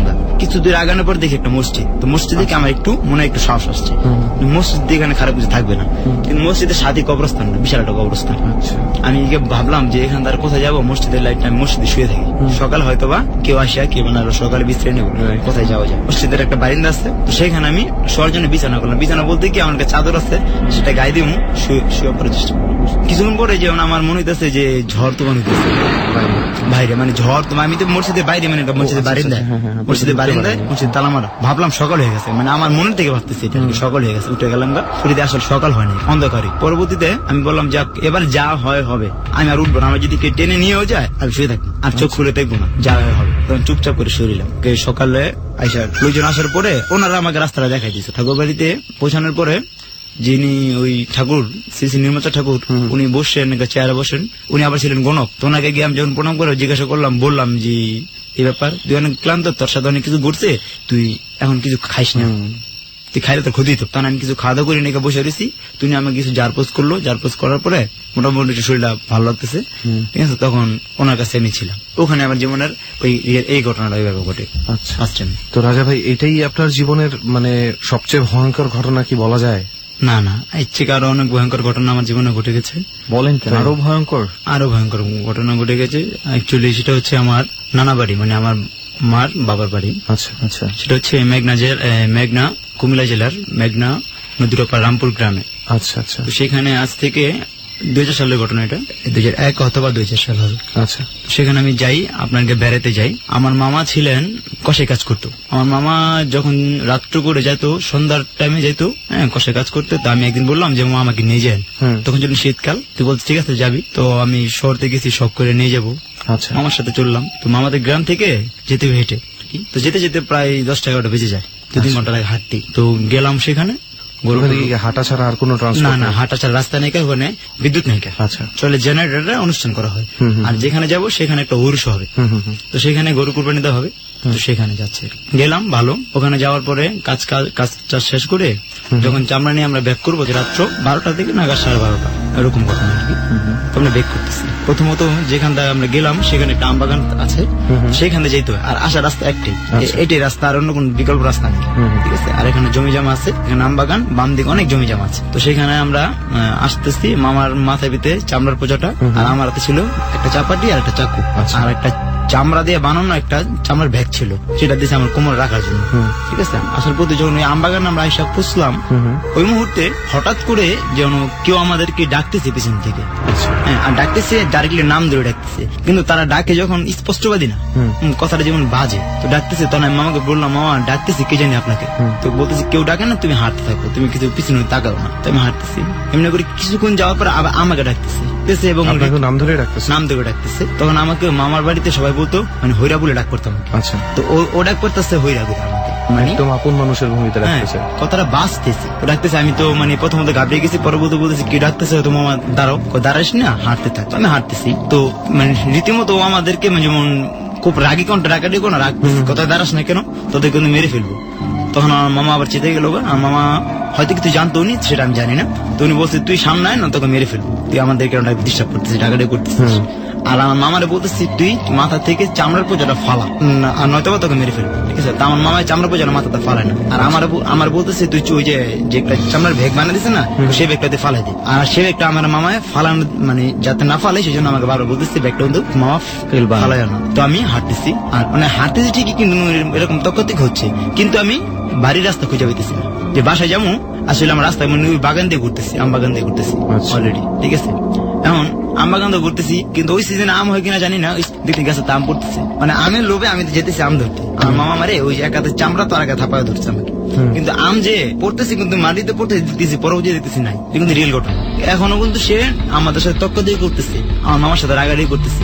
আর আমার বলতেছে যে তুই সামনে না, তোকে মেরে ফেলো, আমি পিছনে যাবো না, তোর যদি সাহস থাকে তুই সামনে, এরকম ভাবে তক্ক দিয়ে করতেছে। আর আমরা ঘুরতেছি অলরেডি, এরকম ঘুরতে ঘুরতে অনেক সময় পার হয়ে গেল আমাদেরকে, প্রায় যেমন গোড়া আজান দেওয়া হবে এরকম সময় হয়ে গেছে।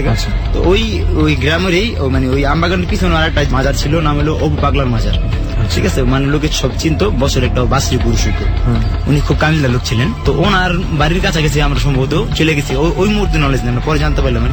যখন আজান দিছে তখন আমাদের যেমন হুশ ফিরাইছে, মানে আমরা কোথায় আছি, তখন আমি ওইখানে গিয়ে আমরা মানে পড়ে গেছি, পড়ে গিয়ে অজ্ঞান হয়ে গেছি।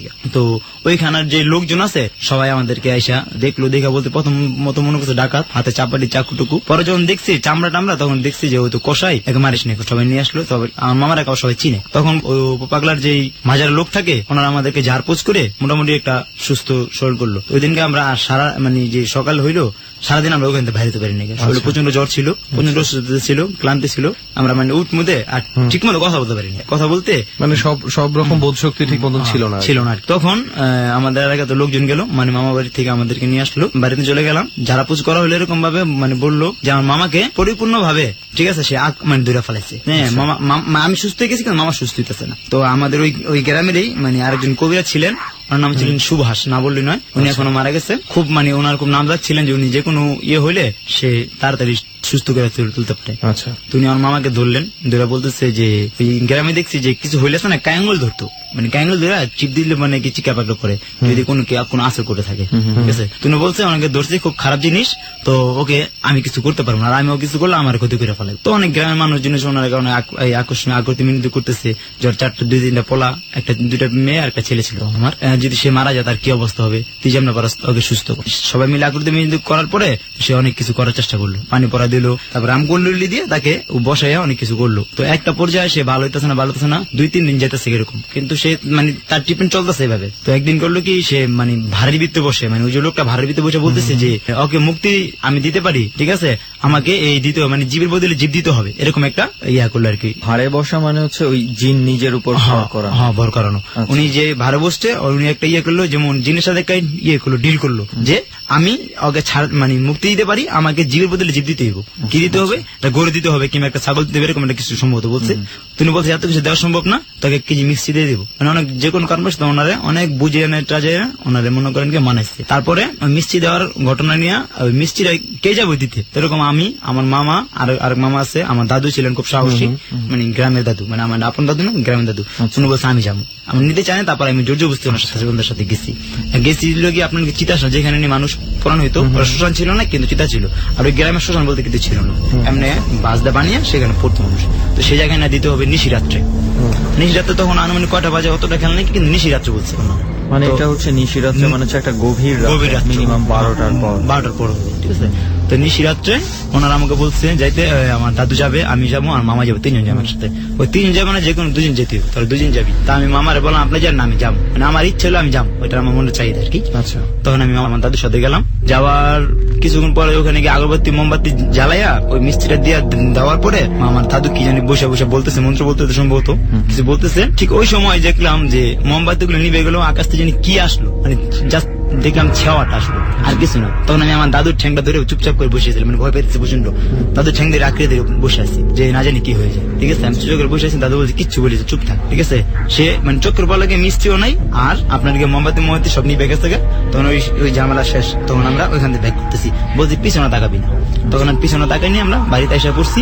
আইসা দেখি আমার মামা পুরো সুস্থ, আমার মামা দিয়ে ভালো আছে, সকালবেলা দিয়ে কাজে কামে যেতেছে। এটা ছিল আমার নানা বাড়ির আমার জীবনে আরেকটা গল্প। ওইখান থেকে আমি আবার শহরে চলে আসতে পারলাম, আমাদের নারায়ণগঞ্জ চলে আসতে পারলাম, আমাদের বাড়ি নারায়ণগঞ্জে। আচ্ছা এই ঘটনার পরে আমি ওদের রাখতে চাই না। তো তখন দুষ্ট ছিলাম, আর হলে ছবি দেখতাম প্রচন্ড, দেখতাম নাইট শো, একদিনে 2 শো দেখতাম, 3 শো দেখতাম, এরকম ছিলাম। তো হলে নাইট শো ছবি দেখা বাসায় আসতেছি, তখন আমাদের এলাকাটা এতটা উন্নত ছিল না। আর একটু কোথায় normal ছিল। কোথায়? এটা ছিল নারায়ণগঞ্জ নিতাইগঞ্জ 2 নং কাছের গুল্লি, জমিদারি কাছের গুল্লি। আচ্ছা আচ্ছা ওই এলাকার মধ্যে আমাদের বাড়ি ছিল, স্থানীয় করে আমাদের ওখানে ছিল। আচ্ছা। তো ওইখানটা অত উন্নত ছিল না, এখানে ছিল জঙ্গল, ও পাশে ছিল পুকুর ছিল অনেকগুলো, আর দিন দুপুর বেলা মানুষ মেরে ফেলাইতো। এটা কত সালের ঘটনা? 2000 সালের আগের ঘটনা। আমি যেমন আপনাদের হল থেকে যেতে 15 মিনিট সময় লাগে, 12টা বাজে শু শেষ হয়েছে, এরকম টাইম আর কি। একান্ন 2 জন একসাথে যেতেছি, মানে যখন নিতাইগঞ্জের আপনার মেন টাউন আসছে, মোড় আসছে, যার জন্য ভাগ হয়ে গেছি, বাসা চলে যাবো। আর আমি আমার বাবাকে খুব সিরিয়াসলি ভয় পেতাম, কারণ বাড়িতে এত রাত্রে গেলে হয়তো মারধর করবে, নয়তো বা বকাঝকা করবে। তো আমি চুপচাপ একা একা গিয়ে আমার মার সাথে শুয়ে থাকতাম। যাচ্ছি আমাদের এলাকায় যখন ঢুকছি, তখন 2টা বাচ্চা হাইটে যেতেছে রাস্তা দিয়ে, বাচ্চা হেঁটে যেতেছে। আমি মনে করছি এত হয়তো রাতের বেলা বাচ্চা? বাচ্চা কেমন, বাচ্চা। কত বছরের হতে পারে? বাচ্চা 2টা কত 5 থেকে 7 বছর সর্বোচ্চ, মানে দুজনেই সাদা ড্রেস পরানো, হাইটে যেতেছে। আমি ভাবলাম কার বাচ্চা, হয়তো রাগ করে যেতেছে না, তোকে মারছে। তখন আমি গেলাম, ওদেরকে ডাক দিয়েছি, কেউ শোনা না। কিন্তু আমাদের একটা সীমানা আছে, গেটের বাইরে যাওয়ার নিষেধ, একটা রাস্তা আছে, ওখানে পার হলে গেটটার বাইরে সব জঙ্গল কিংবা কেঁচা টাচা ভয়াবহ জায়গা আর কি। আচ্ছা আচ্ছা আর ওইখানে একটা পুকুর ছিল আমাদের, ওই পুকুরে দিন দুবেলা মানুষ স্নান করতে গেলে নিয়ে যেত, মানে গোসল করতে গেলে।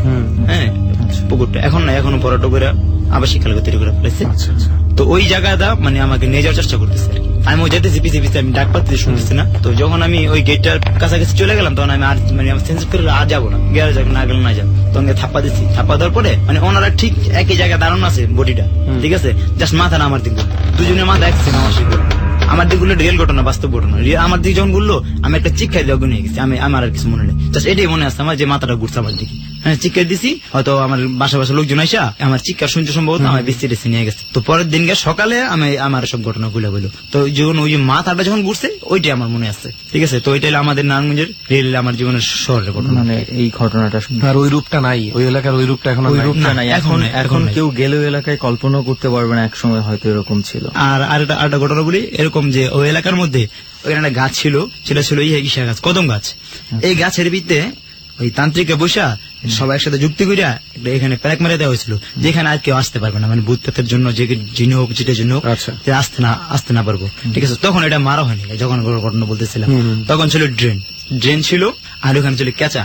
আর একটা সময় দেখা গেছে আমাদের এলাকায় এরকম ঘটনা ঘটছে যে ওই এলাকার এই বাড়িতে একটা মানুষ মারা যেতেছে ভূতের ভয়ে, আরেকজন থাপ্পা ধরতে গেছে, পড়ে যেতেছে, এরকম হস্ত লেগে গেছে আমাদের এলাকার মানে মধ্যে। আপনার কথাটা আমি বুঝলাম না।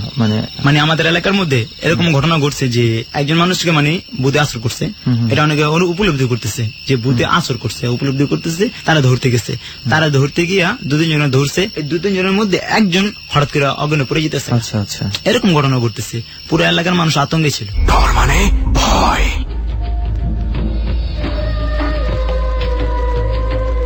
চমৎকার একটা এনভায়রনমেন্ট, রাতে চিচি পোকার শব্দ, পেছনে এমন কোন প্রাণী কি ডাকছে যার শব্দ আপনার কানে ভিন্ন একটা আবেদন তৈরি করতে পারে।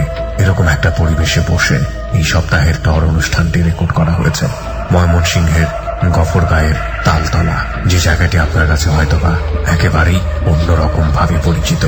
কিন্তু আমাদের টর টিম এবং সাথে থাকা বন্ধুদের নিয়ে যে রেকর্ডটি ওখানে করা হয়েছে, সেটার আবেদন তাদের কাছে একেবারেই অন্যরকম।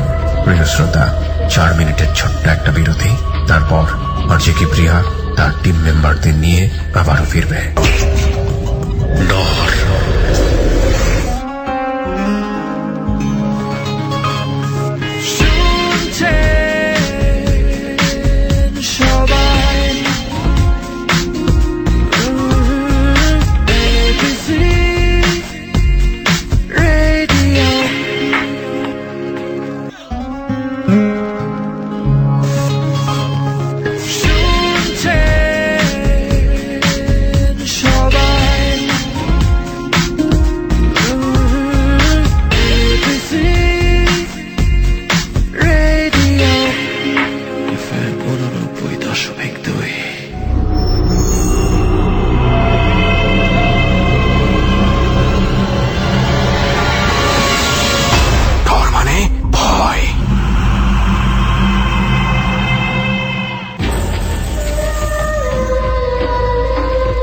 আবার স্বাগত।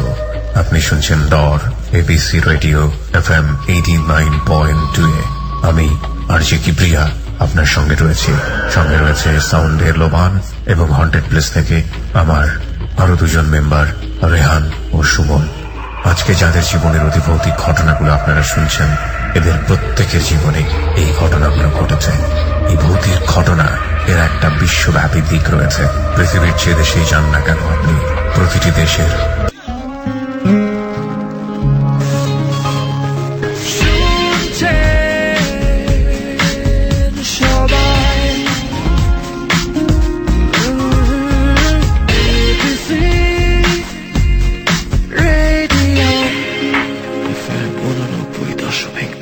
This track was downloaded from FusionBD.com.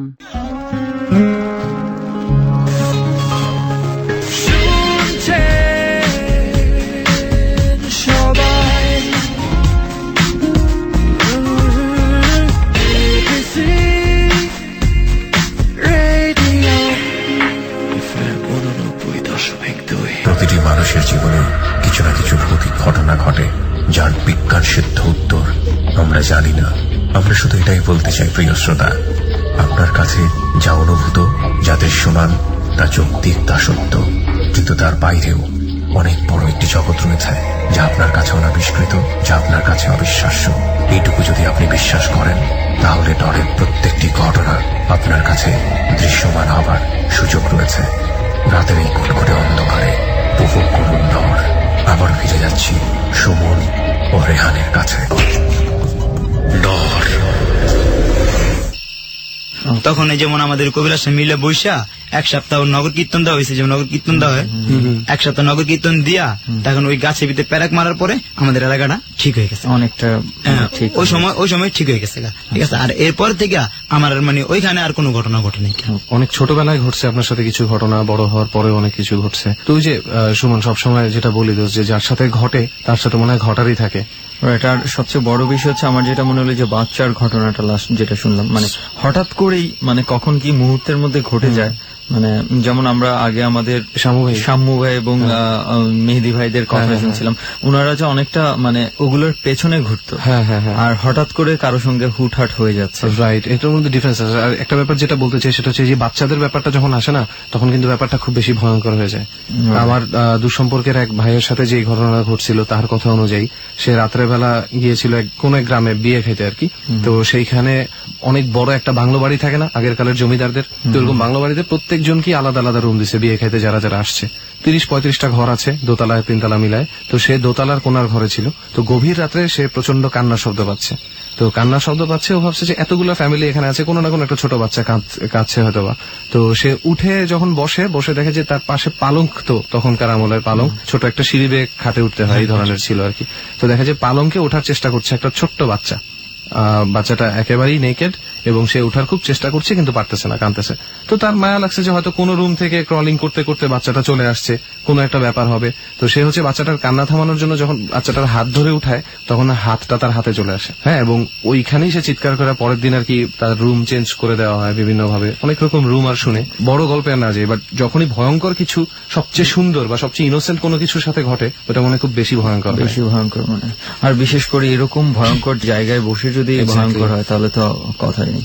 যাই হোক, রাতও গভীর হয়ে যাচ্ছে রেহান। আমরা মনে হয় এর পরবর্তীতে আমার মনে হয় শামু ভাই এবং অনেকক্ষণ ধরে অপেক্ষা করছে, আরো কিছু বলার ছিল, ওনাদের কাছে চলে যাই। তো শামু ভাই, রাজা ভাইয়ের কথা তো শুনলেন, মেহেদি ভাইয়ের শুনলেন। তো এছাড়া আপনাদের সাথে অন্যদের যে ডিফারেন্সটা, এটা আমি সবাইকে বলতে চাচ্ছি, আমার শ্রোতারাও শুনুক। সেটা হচ্ছে যে আপনারা কিন্তু এগুলোর পেছনে ছুটে যান, অনেকটা আমার আর সুমনের মতনই, কিংবা আমরা আপনাদের মতো, যেটাই বলি না কেন। তারপরেও একটা জিনিস কিন্তু থাকে যে আপনারা হঠাৎ করে ভয় পাওয়ার জন্যই যান, এই কারণে আপনাদের ভয়টা একটু কম থাকে। তো এরকম কোনো কিছু যদি আপনাদের বলা থাকে যে এই ধরনের কোনো কিছু আপনারা দেখতে গিয়েছেন, আপনারা প্রিপেয়ার ছিলেন, তারপরেও আপনারা ভয় পেয়েছেন। অ্যাকচুয়ালি এখন বলতে চাই আমরা এখন যে জায়গাটা আছি, মানে যেই ভিতরে যেই ঘটনার জন্য আমরা এখানে আসলাম, আপনারা নিয়ে আসলেন আমাদেরকে। হ্যাঁ, এই জায়গাটা একটা ঘটনা আমি বলতে যাচ্ছি। আচ্ছা, আমরা এই রিসেন্ট এই কুরবানি ঈদের পরে এখানে আসি। এই মাত্র কয়েকদিন আগের ঘটনা। পরের দিনই আমরা ট্যুর, সকালবেলা ট্রেনে আসছি। আচ্ছা আচ্ছা ঠিক আছে। অনেক বাধ্যবাধকতা ছিল, অনেক অ্যাক্সিডেন্ট হয়েছে যাওয়ার সময় আসার সময় টোটালি। তারপরেও মনে করেন যে বলতেছি পুরো ঘটনাটা দিচ্ছে। আমরা এখন যে বাঁধের উপরে আছি, এই বাঁধটাও কিন্তু কম ভয়ঙ্কর না। দেখা গেছে 30 বছর আগে এখানে মানুষকে যাতা খবর দেওয়া হইতো। তো আমরা অনেক ভীত সন্তুষ্ট হয়ে এখানে ছাওয়ার পর মানে আমরা এখানে একটা অনেকগুলো ফটো তুলি। তো মোটামুটি যে ফটো মানে ম্যাক্সিমাম ফটো আমরা ব্ল্যাঙ্ক পাইছি। কিছু কিছু দেখতে পারছি যে হয়তো বা কিছু অবয়ব দেখতে পারছি, কিছু চেহারা টাইপ দেখতে পারছি, কিন্তু দেখা গেছে ঘন্টা খানিক পর আমরা দিনের বেলা যেসব ছবি তুলছি এগুলা সহ টোটালি ব্ল্যাঙ্ক। সো আমরা মানে একটা ভিডিও করার জন্য প্রিপেয়ার হইতেছিলাম যে একটা ভিডিও করবো এখানে। সো যখন আমরা প্রিপেয়ার হইতেছি মানে আমরা সবকিছু ঠিক করতেছি, লাইট মাইট সবকিছু ঠিক করতেছি, দেন ওই সময় আমরা একটা ভিডিওর ভিতরে যে মানে সাদা একটা মনে করেন যে আমি কি বলবো এটা মানে আমার বলার কোনো ভাষা নাই যে এটা কি যাচ্ছে আমার চোখের সামনে দিয়ে। ভিডিওটা আমরা মাঝে রেহান আমরা দেখেছিলাম। ভিডিওটার যদি কোয়ালিটির কারণে আমরা আপাতত দিতে পারছি না, হয়তো বা ভালো কোয়ালিটির ভিডিও হলে মানে রেজুলেশন সবকিছু মিলিয়ে আমরা আমাদের ফেসবুকে এটা আপ করে দিতে পারতাম। তারপর আমরা চেষ্টা করবো দেখা যায় কিনা। সো মানে আমরা ওখান থেকে একটা ভিডিও শেষ করে চলে আসি। দেন আমরা নদী মানে দুই পাশে নদী মাঝখানে বাঁধ। সো বাঁধ থেকে ওই সাদা জিনিসটা আসলে কি, যেটা ভিডিও সময় সামনে থেকে যে উড়ে যেটা চলে গেছে, যেটা আমি নিজের চোখে দেখলাম একটু আগে। আমি এটা বলতে যাচ্ছি যে এখানে মানে প্রায় 10 বছর আগে মানে হিন্দুদের একটা ইসে বলে যেটার ভিটা বলে, ওটার ভিতরে সাপ থাকে। সো ওইখানে ওইরকম টাইপ একটা জিনিস ছিল, মানে ওইখানে মানুষ দেখতো কি যে সাদা কাপড় পরে মানুষ ঘুরতেছে। সো ওখানে একটা ঘটনা আছে যে একটা লোক সাডেন মনে করেন যে রাস্তাতে যাচ্ছিল, তো সেটা কি আমরা যে জায়গায় আছি এই জায়গাটাতেই। আচ্ছা। সো এখানে দেখা গেছে যে মানে ওই লোকটা দেখছে, দেখার পর ওই লোকটার মানে বেধড়ক মারধর করছে। মারধর করার পরে নদীর একটা পারে মনে করেন সে গলা পর্যন্ত প্রায় পুঁতে রাখছে। আর এই জায়গাটা হলো আমরা যেখানে বসে আছি এখান থেকে একটুখানি সামনে, বেশি না। তো মানে ওই লোকটার গলা পর্যন্ত মানে পুঁতে রাখার পরে আজান দিয়ে দিছে, তখন তোরে ছেড়েই দিছে। তখন ছেড়ে দেওয়ার পর মনে করেন যে আশেপাশে যখন কৃষক যারা আছে যখন কাজ করতে বেরিয়েছে ভোরে, তখন দেখছে যে কে যেন পানির ভিতরে মানে ধস্তাধস্তি করতেছে। তো আইসা এর উঠাইছে, উঠানোর পর জিজ্ঞাসা করলো কি হয়েছে, তো তখন উনি এই ঘটনাটা বলে। তো আমরা এখান থেকে একটু সামনে গেছি, মানে নদী ক্রস করে নদীটার এখান থেকে কতটুকু দূরে হবে এটা? এটা প্রায় মানে কি বলবো 2 মিনিটের রাস্তা। 2 মিনিট হেঁটে গেলে আমরা ওটা পেয়ে যাবো। 2 মিনিট হেঁটে গেলে পেয়ে যাবো। আচ্ছা। তারপরে নদী থেকে ওপার যাই। ওপারে মানে আমরা একটা শিমুল গাছের নিচে একটা মাচা করা ছিল। তো আমরা অনেক মানে পুরা রাত অনেক টায়ার্ড ছিলাম, যে কারণে আমরা 1 ঘন্টা রেস্টের একটা প্ল্যান করি যে 1 ঘন্টা রেস্ট করবো আমরা এখানে। তো সবাই মিলে আমরা 1 ঘন্টা রেস্ট করতেছিলাম, যেখানে আমি মানে একটা মানে শিমুল গাছের মানে শিকড় গুলো এমন ভাবে ছিল যে অর্ধেক নদীর ভিতর অর্ধেক মাটির উপরে। আচ্ছা, ঠিক আছে। সো আমি এমন একটা কোনায় দাঁড়াইছিলাম যে আমার যদি সামনে থেকে কেউ ধাক্কা দেয় আমি নিশ্চিত পানিতে পড়ে যাবো। ঠিক আছে, এরকম একটা কোনায় আমি দাঁড়াইছিলাম। ওখান থেকে সাডেন মনে করেন যে প্রায় 40-45 মিনিট হয়ে গেছে, আমরা উঠে যাবো একটু পরে। সো এই টাইমে দেখা গেছে যে আমরা এখানে 10টা ছেলে ছিলাম। তো মানে একটু ঘুম ঝিমঝিম একটা ভাব ধরে গেছে চোখে, যে ঘুম আসতেছে। তো একটু মানে শরীরটা নাড়া দিতেই মানে বাম পাশে নাড়া দিছি, ডান পাশে নাড়া দিতেই মানে আমার মনে হয়েছে যে সজোরে কেউ আমারে উঠায় ঢিল মারছে। আর আমার থেকে ওই মাচাটা ডিস্টেন্স ছিল প্রায় 5 থেকে 10 ফিট। আর মাচাটা আমার হাইটেতে আমার মাজার থেকে একটু উপরে হবে। ওরা সবাই মাচার উপরে ছিল, আমি একমাত্র নিচে ছিলাম। আমি মাচার উপরে গিয়ে বসছি, ওরা যে যার মতো কথা বলতেছিল। তো এখন ওরা সবাই মানে ভয়ে বলতেছে কি হয়েছে। ঠিক আছে, আমি বলছি আমার কেউ মনে মারছে, আমার কাছে এমন টাইপ লাগছে। সাথে সাথে আমার জামা কাপড় খুললে দেখলো যে পিঠে অলরেডি মানে একটা পায়ের ছাপ হয়ে গেছে। পায়ের ছাপ মেহেদি ভাই তো ছিলেন, পায়ের ছাপ কি ছিল ওর পিঠে? পায়ের ছাপ বলতে মানে এত সুন্দরভাবে ছাপটা ছিল যে পায়ের যে 5 আঙ্গুল গোনা যাচ্ছিল, আর লাল হয়েছিল তো একটু ফর্সা তো, আর রাত্রেবেলা ফ্ল্যাশের আলো তার ক্লিয়ার দেখা যাচ্ছিল লাল। আর এখানে আমাদের সাথে একটা ছেলে ছিল, এখানকার স্থানীয় একটা ছেলে হিমেল, ও একটা বকা দিতে নিছিল তাদের সাথে। মানে আমরা এটা দিও না, এখানে থাকলে কিছু একটা প্রবলেম হইতে পারে। এর মধ্যে একটা জিনিস মিসিং করছে ও সাম্য, যে আমরা যে জায়গাটা বসেছিলাম ওইখানে 40-45 মিনিটের মাঝখানে আমাদের সাথে আরেকটা ছেলে আরাফাত, ও এইখান থেকে রাস্তা চলে গেছে সোজা রাস্তায়, প্রায় কত বলবো 50 গজ মতো দূরে গেছে একাই। আমরা এখান থেকে কেউ নড়তেছি না, ও 50 গজ মতো দূরে গিয়ে হয়তো ফোন আসছিল, ফোনে কথা বলছে কিছুক্ষণ। জায়গাটা দাঁড়াইছিল ওই জায়গাটা আমাদের চোখের রেঞ্জের মধ্যেই, ওই রেঞ্জের মধ্যেই আরাফাত দাঁড়াইছিল। আমরা ক্লিয়ার দেখছি রাস্তা, আরাফাত রাস্তার মধ্যে হাঁটাহাঁটি করতেছে ক্লিয়ার ভাবে, আবার মাঝখান দিয়ে হাইটা চলে আসলো মোবাইলের আলো জ্বালায়। ও এরকম ব্যথা পর 15 থেকে 10-20 মিনিট পর আরেকজন ওই আরাফাতি আরেকজনের সাথে নিয়ে সামনে গেছে, চলো ঘুরে আসি। আমাদের টিমেরই মেম্বার আমির যায় দেখতেছে রাস্তার মাঝখানে একটা বিরাট গাছের ডাল পড়ে রয়েছে, যেটা 1/2 ঘন্টা আগে ছিল না। আরাফাত এখানে নিজে মানে ও নিজে দেখছে যে একটা ডাল পড়ে আছে। ঠিক আছে, তো একটা ডাল দেখা ও আর কিছু বলে না। তখন সবাই ডাকতেছে কি মানে জোরে জোরে বলতেছে যে কি এখানে তো ডাল ছিল না। আর ডালটা কি টাইপ বলবো, মানে একটা গাছ, মানে সাপোজ ধরেন যে কোনো পাতাবিহীন ডাল, মানে ডাল সম্পূর্ণ আছে, শাখা ডাল, মোটা ডাল থেকে যত শাখা ডাল বেরোছে সবই আছে, কোনো পাতা নেই গাছে। আচ্ছা, ঠিক আছে। এখন আমরা সবাই গেছি, যেন চিল্লাচিল্লি করতেছি, আমরা সবাই গেছি, গিয়ে দেখি কি শুধু একটা ডাল নয় সেখানে প্রায় 20 থেকে 25টা ডাল ছিল, ঠিক আছে। সো মানে ওই পারে আমরা দেখতেছি যে কিছু একটা দৌড়াদৌড়ি করতেছে, ঠিক আছে। তো আমরা বললাম যে থাক, এখানে যেহেতু একটা অ্যাক্সিডেন্ট হয়ে গেছে, আমাদের আর আগানো দরকার নাই। পরে এখানে আমি আস্তে আস্তে নদী ক্রস করতেছি, নৌকার উপরে বসে বলতেছি, আচ্ছা এই জায়গায় কি কোনো কাহিনী আছে নাকি, যে এই জায়গায় কি কেউ দেখছে নাকি কিছু। পরে আর আপনারা এখান থেকে উঠে গেলেন? এখান থেকে উঠে গেছি। নদীটার কথা বললেন, এই যে আমরা যে নদীটাতে আছি, এটাতে যদি মনে করেন সাপোজ যদি রাত্রে কেউ পড়ে যাইতো, ঠিক আছে, স্রোতের টানে আইস হয়ে যে ওরা খুঁজে পাওয়া যেত না, এত স্রোত। আর আমাদের একটা ভয় ছিল যে আমাদের এখানে ম্যাক্সিমাম সাঁতার জানে না। তারপর এখন এখানে একটা ছেলে ছিল যে স্থানীয়, ও হঠাৎ করে হাসিয়া দিয়ে বলতেছে, হাসতেছে খালি। আমি বললাম হাসো কেন, তো তোমার আমি হাসার কথা বলছি। বলতেছে আসে, শুনলে তো ভয় পাবো। আমি বলি ভয় পাবো, মায়ের খেয়েছি, ভয় পাইনি, এখন ভয় পাবো। তো বললো যে এখানে আমার বাবা রেগুলার চলাফেরা করে, তো বাজার প্রত্যেকদিন রাতে উনি যায়। একদিন উনি মিসিং ছিল রাতে, পরের দিন সকালবেলা উনারে ওই শিমুল গাছের নিচে পাওয়া যায়। আমরা যে শিমুল গাছের নিচে ছিলাম, আমি জিজ্ঞাসা তাহলে মানে এখানে কাহিনী কি। যে এখানে আমার বাবা যেটা দেখছে যে 5-6 জন মানুষ সবাই খাটিয়া ধরে আছে, আর খাটিয়ার ভিতরে একটা মরা লাশ, সবাই সাদা, আর খাটিয়াতে যে আছে এটাও সাদা, ঠিক আছে। তো মানে আমার বাবা যখন এদের ক্রস করে আসতেছিল, সবাই আমার বাবার বলছে দাঁড়া, ঠিক আছে। আমার বাবা দাঁড়াই, যে বলছে দাঁড়া, বাবা তাকাইতে না তাকাইতে মরাটা খাটিয়া থেকে উঠে দাঁড়ায় গেছে, সাথে সাথে হিমেলের বাবা সেন্সলেস। এই এলাকার যে ছেলেটা ছিল তার ম্যাক্সিমাম লোক এই রোড দিয়ে হাঁটার সময় রাত্রেবেলা, এটা তো একটা নদীর পার, নদীর পারে কি হয়, নৌকাটা যদি উপাশে থাকে তাহলে এক জায়গায় তো লোকজন দাঁড়াবে, ওই মাচাটার ওইখানে যদি বসে, বা হঠাৎ করে অনেকে হয় কি নদীর ওই পার থেকে আসে রাত্রেবেলা একাই, নৌকা তো সবকিছু পড়ে থাকে, ওই পার থেকে এবারে আসছে, এসে উঠছে, পুরাই খালি জনবসতি এলাকা, নাই কোনো। উঠার পরে দেখবে কি উঠেই উপর নিচু থেকে উপরে উঠেই খেয়াল করছে যে একটা খাটিয়া পড়ে রয়েছে, একটা বুড়ি, একটা মোমবাতি লাশ আছে একটা খাটিয়ার মধ্যে, দাফ একদম কমপ্লিট সবকিছু, কাফনের কাপড় বাঁধা, সে শুয়ে রয়েছে, মাথার কাছে একটা মোমবাতি, বুড়ি বসে বসে কাঁদতেছে। যারাই দেখছে তারা ওইটা দেখার সাথে সাথে এখানে ওই রোডে এই জিনিসটা মোস্ট পপুলার জিনিস, যে এখানে খাটিয়া সহকারে লাশ দেখা যায়। আর আরেকটা কথা ভাই যেটা না বললেই না,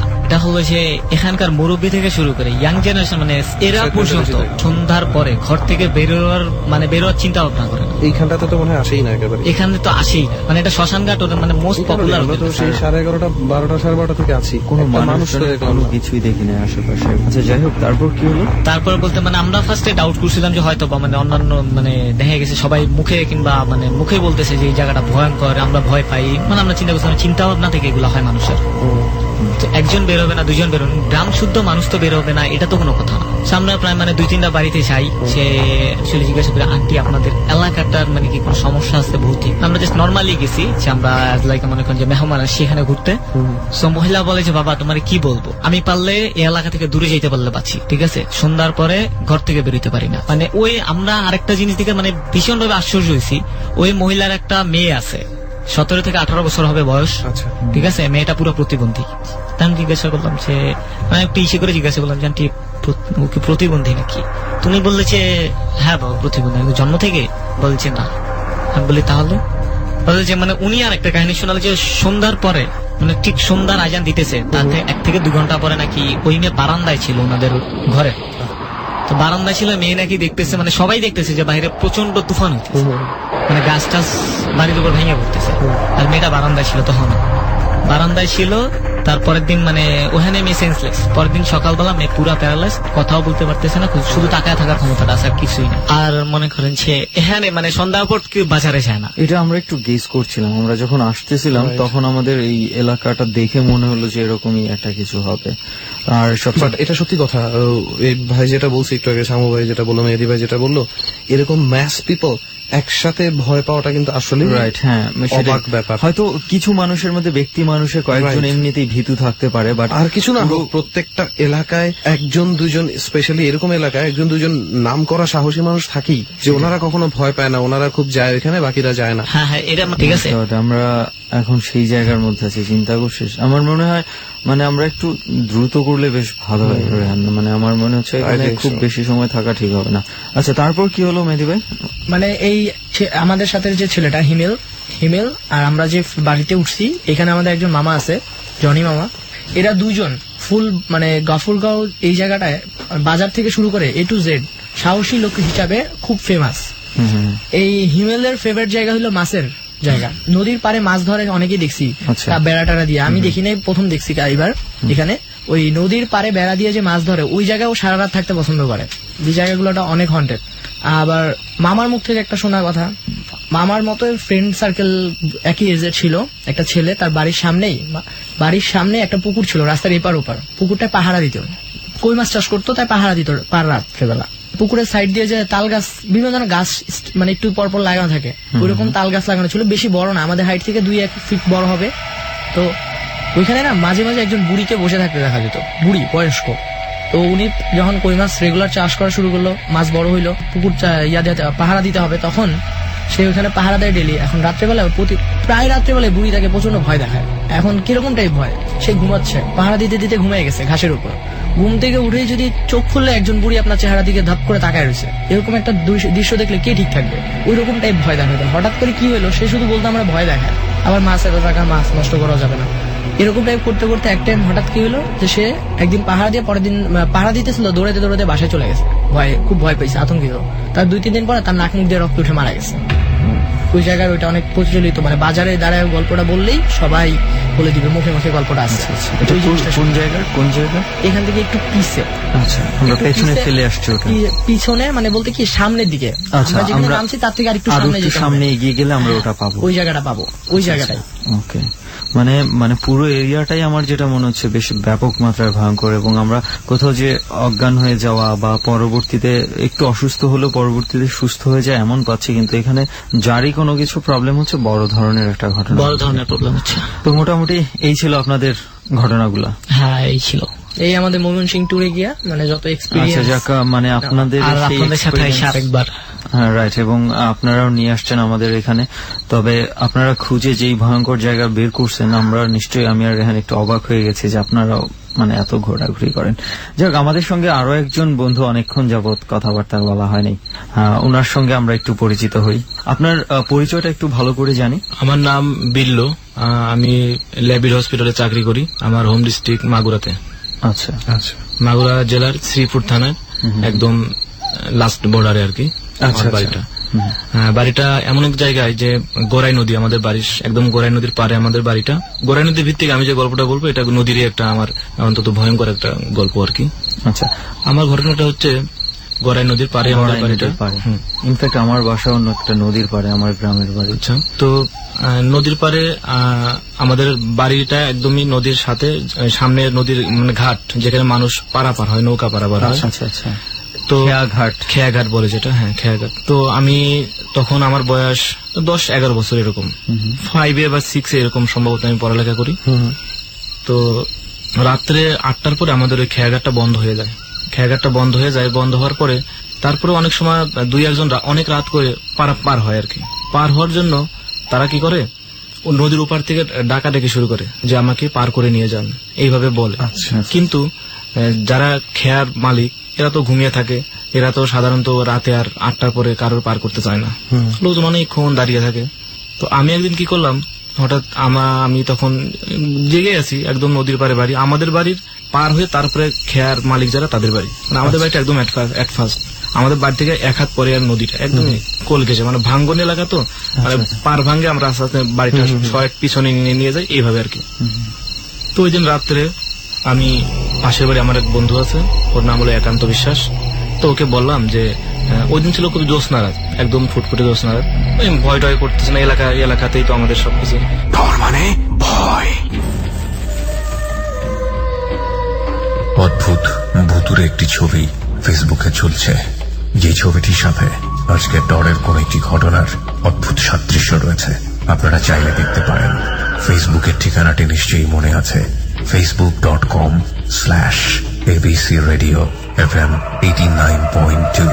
আমি আবারও বলছি, facebook.com/ABC Radio FM 89.2। প্রিয় শ্রোতা, ঠিক রাত 1টায় ফিরব। রাত 1টা মানেই হচ্ছে ডরের গভীরতা আরো বেশি। ফোন করতে পারেন আমাদেরকে ডর সম্পর্কে জানাতে, এবং একই সাথে ডরে যোগ দিয়ে আপনার জীবনের ভৌতিক অভিজ্ঞতাগুলো বলতে। আমাদের নাম্বারটি হচ্ছে 09613892 আমি আবারও বলছি 09613892 ফিরে আসছি ঠিক রাত 1টায়। ডর।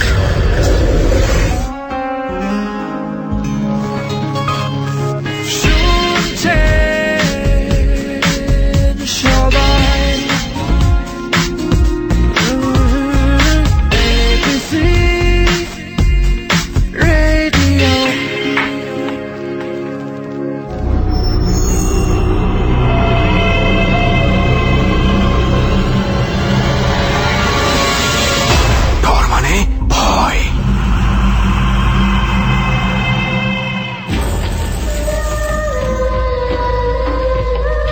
রাতের যে গভীরতায় আমরা এখন প্রবেশ করেছি, আবেদনটা কিন্তু এক এক জায়গায় এক এক রকম। এই সময়টাতে শহরে কোনো কোনো জায়গায় তিন পতন নীরবতা, রাস্তায় টুকটাক গাড়ি চলছে, সাই সাই করে চলে যাচ্ছে গাড়ি। বোবা ল্যাম্পপোস্টটা চমৎকার ভাবে হেসে রাস্তায় আলো দিচ্ছে, ফুটপাতে কিছু মানুষ ঘুমোচ্ছে, কিন্তু গ্রামে একেবারে শুনশান ভৌতিক একটি নীরবতা। এই নীরবতা এতটাই প্রখর যে এরও একটা আলাদা শব্দ কানে ভেসে আসে।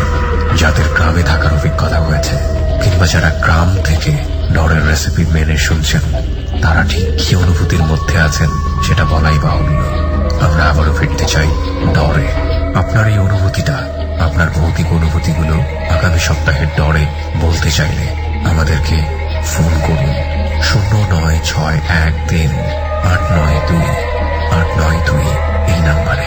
আবারও বলছি 09613892892 এই নাম্বারে। ফিরে যাচ্ছি গল্পের যে জায়গায় আমরা বিরতি টেনেছিলাম, ঠিক সেই জায়গায়। ডর।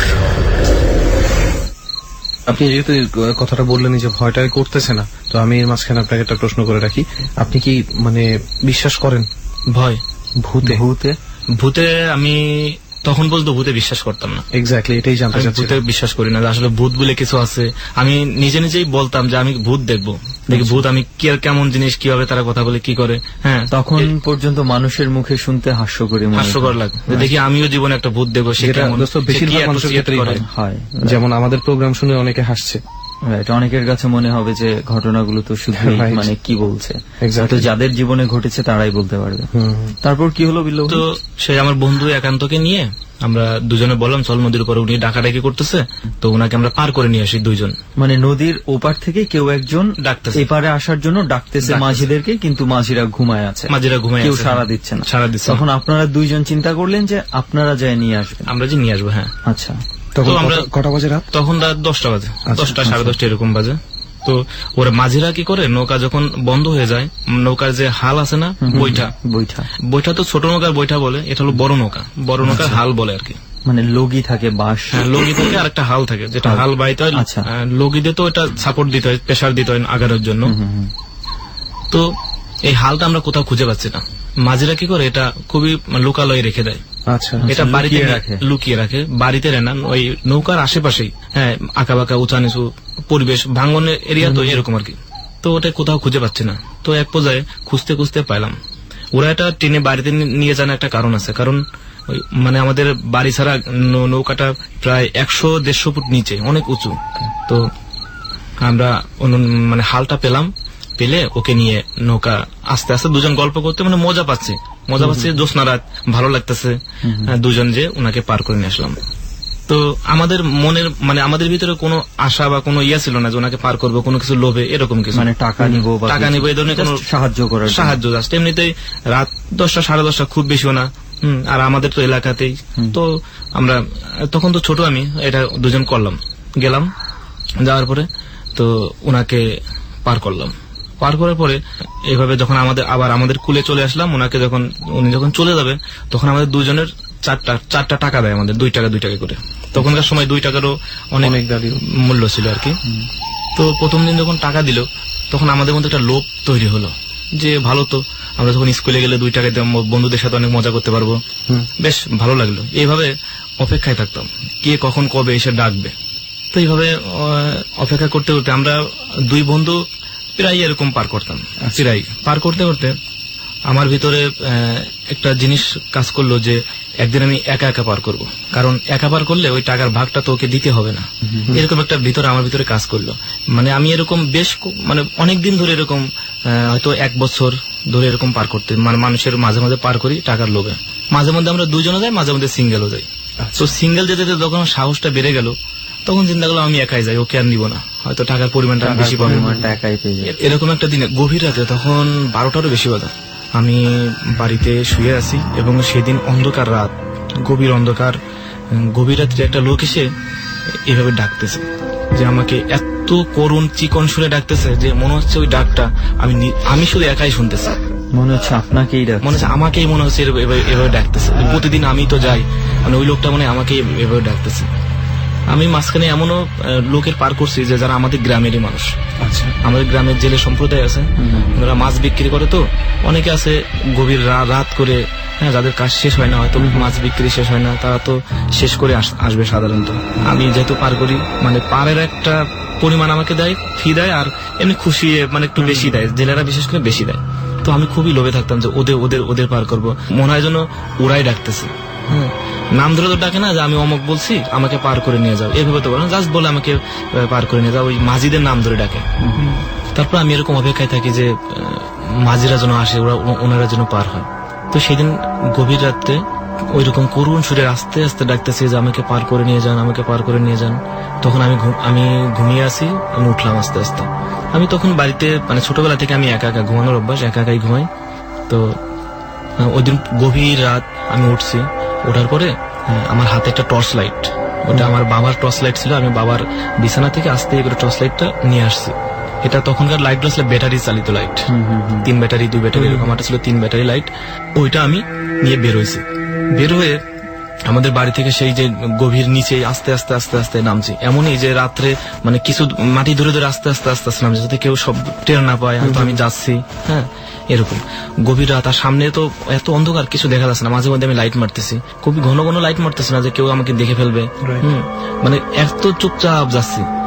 এখন ওই নদীর নিচে গেছি, নিচে যাওয়ার পরে নৌকায় উঠছি। নৌকায় তো হাল নাই, ওই দিন আমি হাল আর কোথাও খুঁজে পাই না।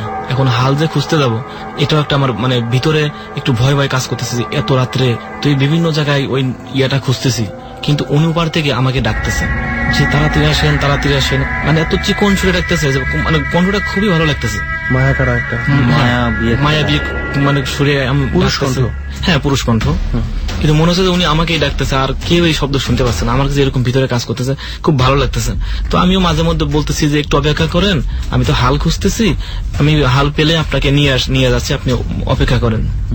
তারপরে হাল তো খুঁজে খুঁজে কোথাও পেলাম, পাওয়ার পরে হালটা যে লাগানোর পরে আস্তে আস্তে আস্তে আস্তে নৌকা বাজছে এবং ওনার দিকে লাইট মারতেছি আমি, নৌকার দিকে লাইট মারতেছি। তো যখন আমি মানে নদীর অর্ধেক, তখন থেকে আমি লাইট মারা শুরু করছি। তো মাঝে কিছুক্ষণ পর মানে নৌকার ঘাটটা কোন দিকে এটা তো অন্ধকারে আমি চিনবো না লাইট না মারলে। তো সেটা চেনার জন্য, দিক নির্দেশনা পাওয়ার জন্য লাইট মারতেছি, কিন্তু লাইটটা ওনার সামনে যে মাঝে মধ্যে পড়তেছে।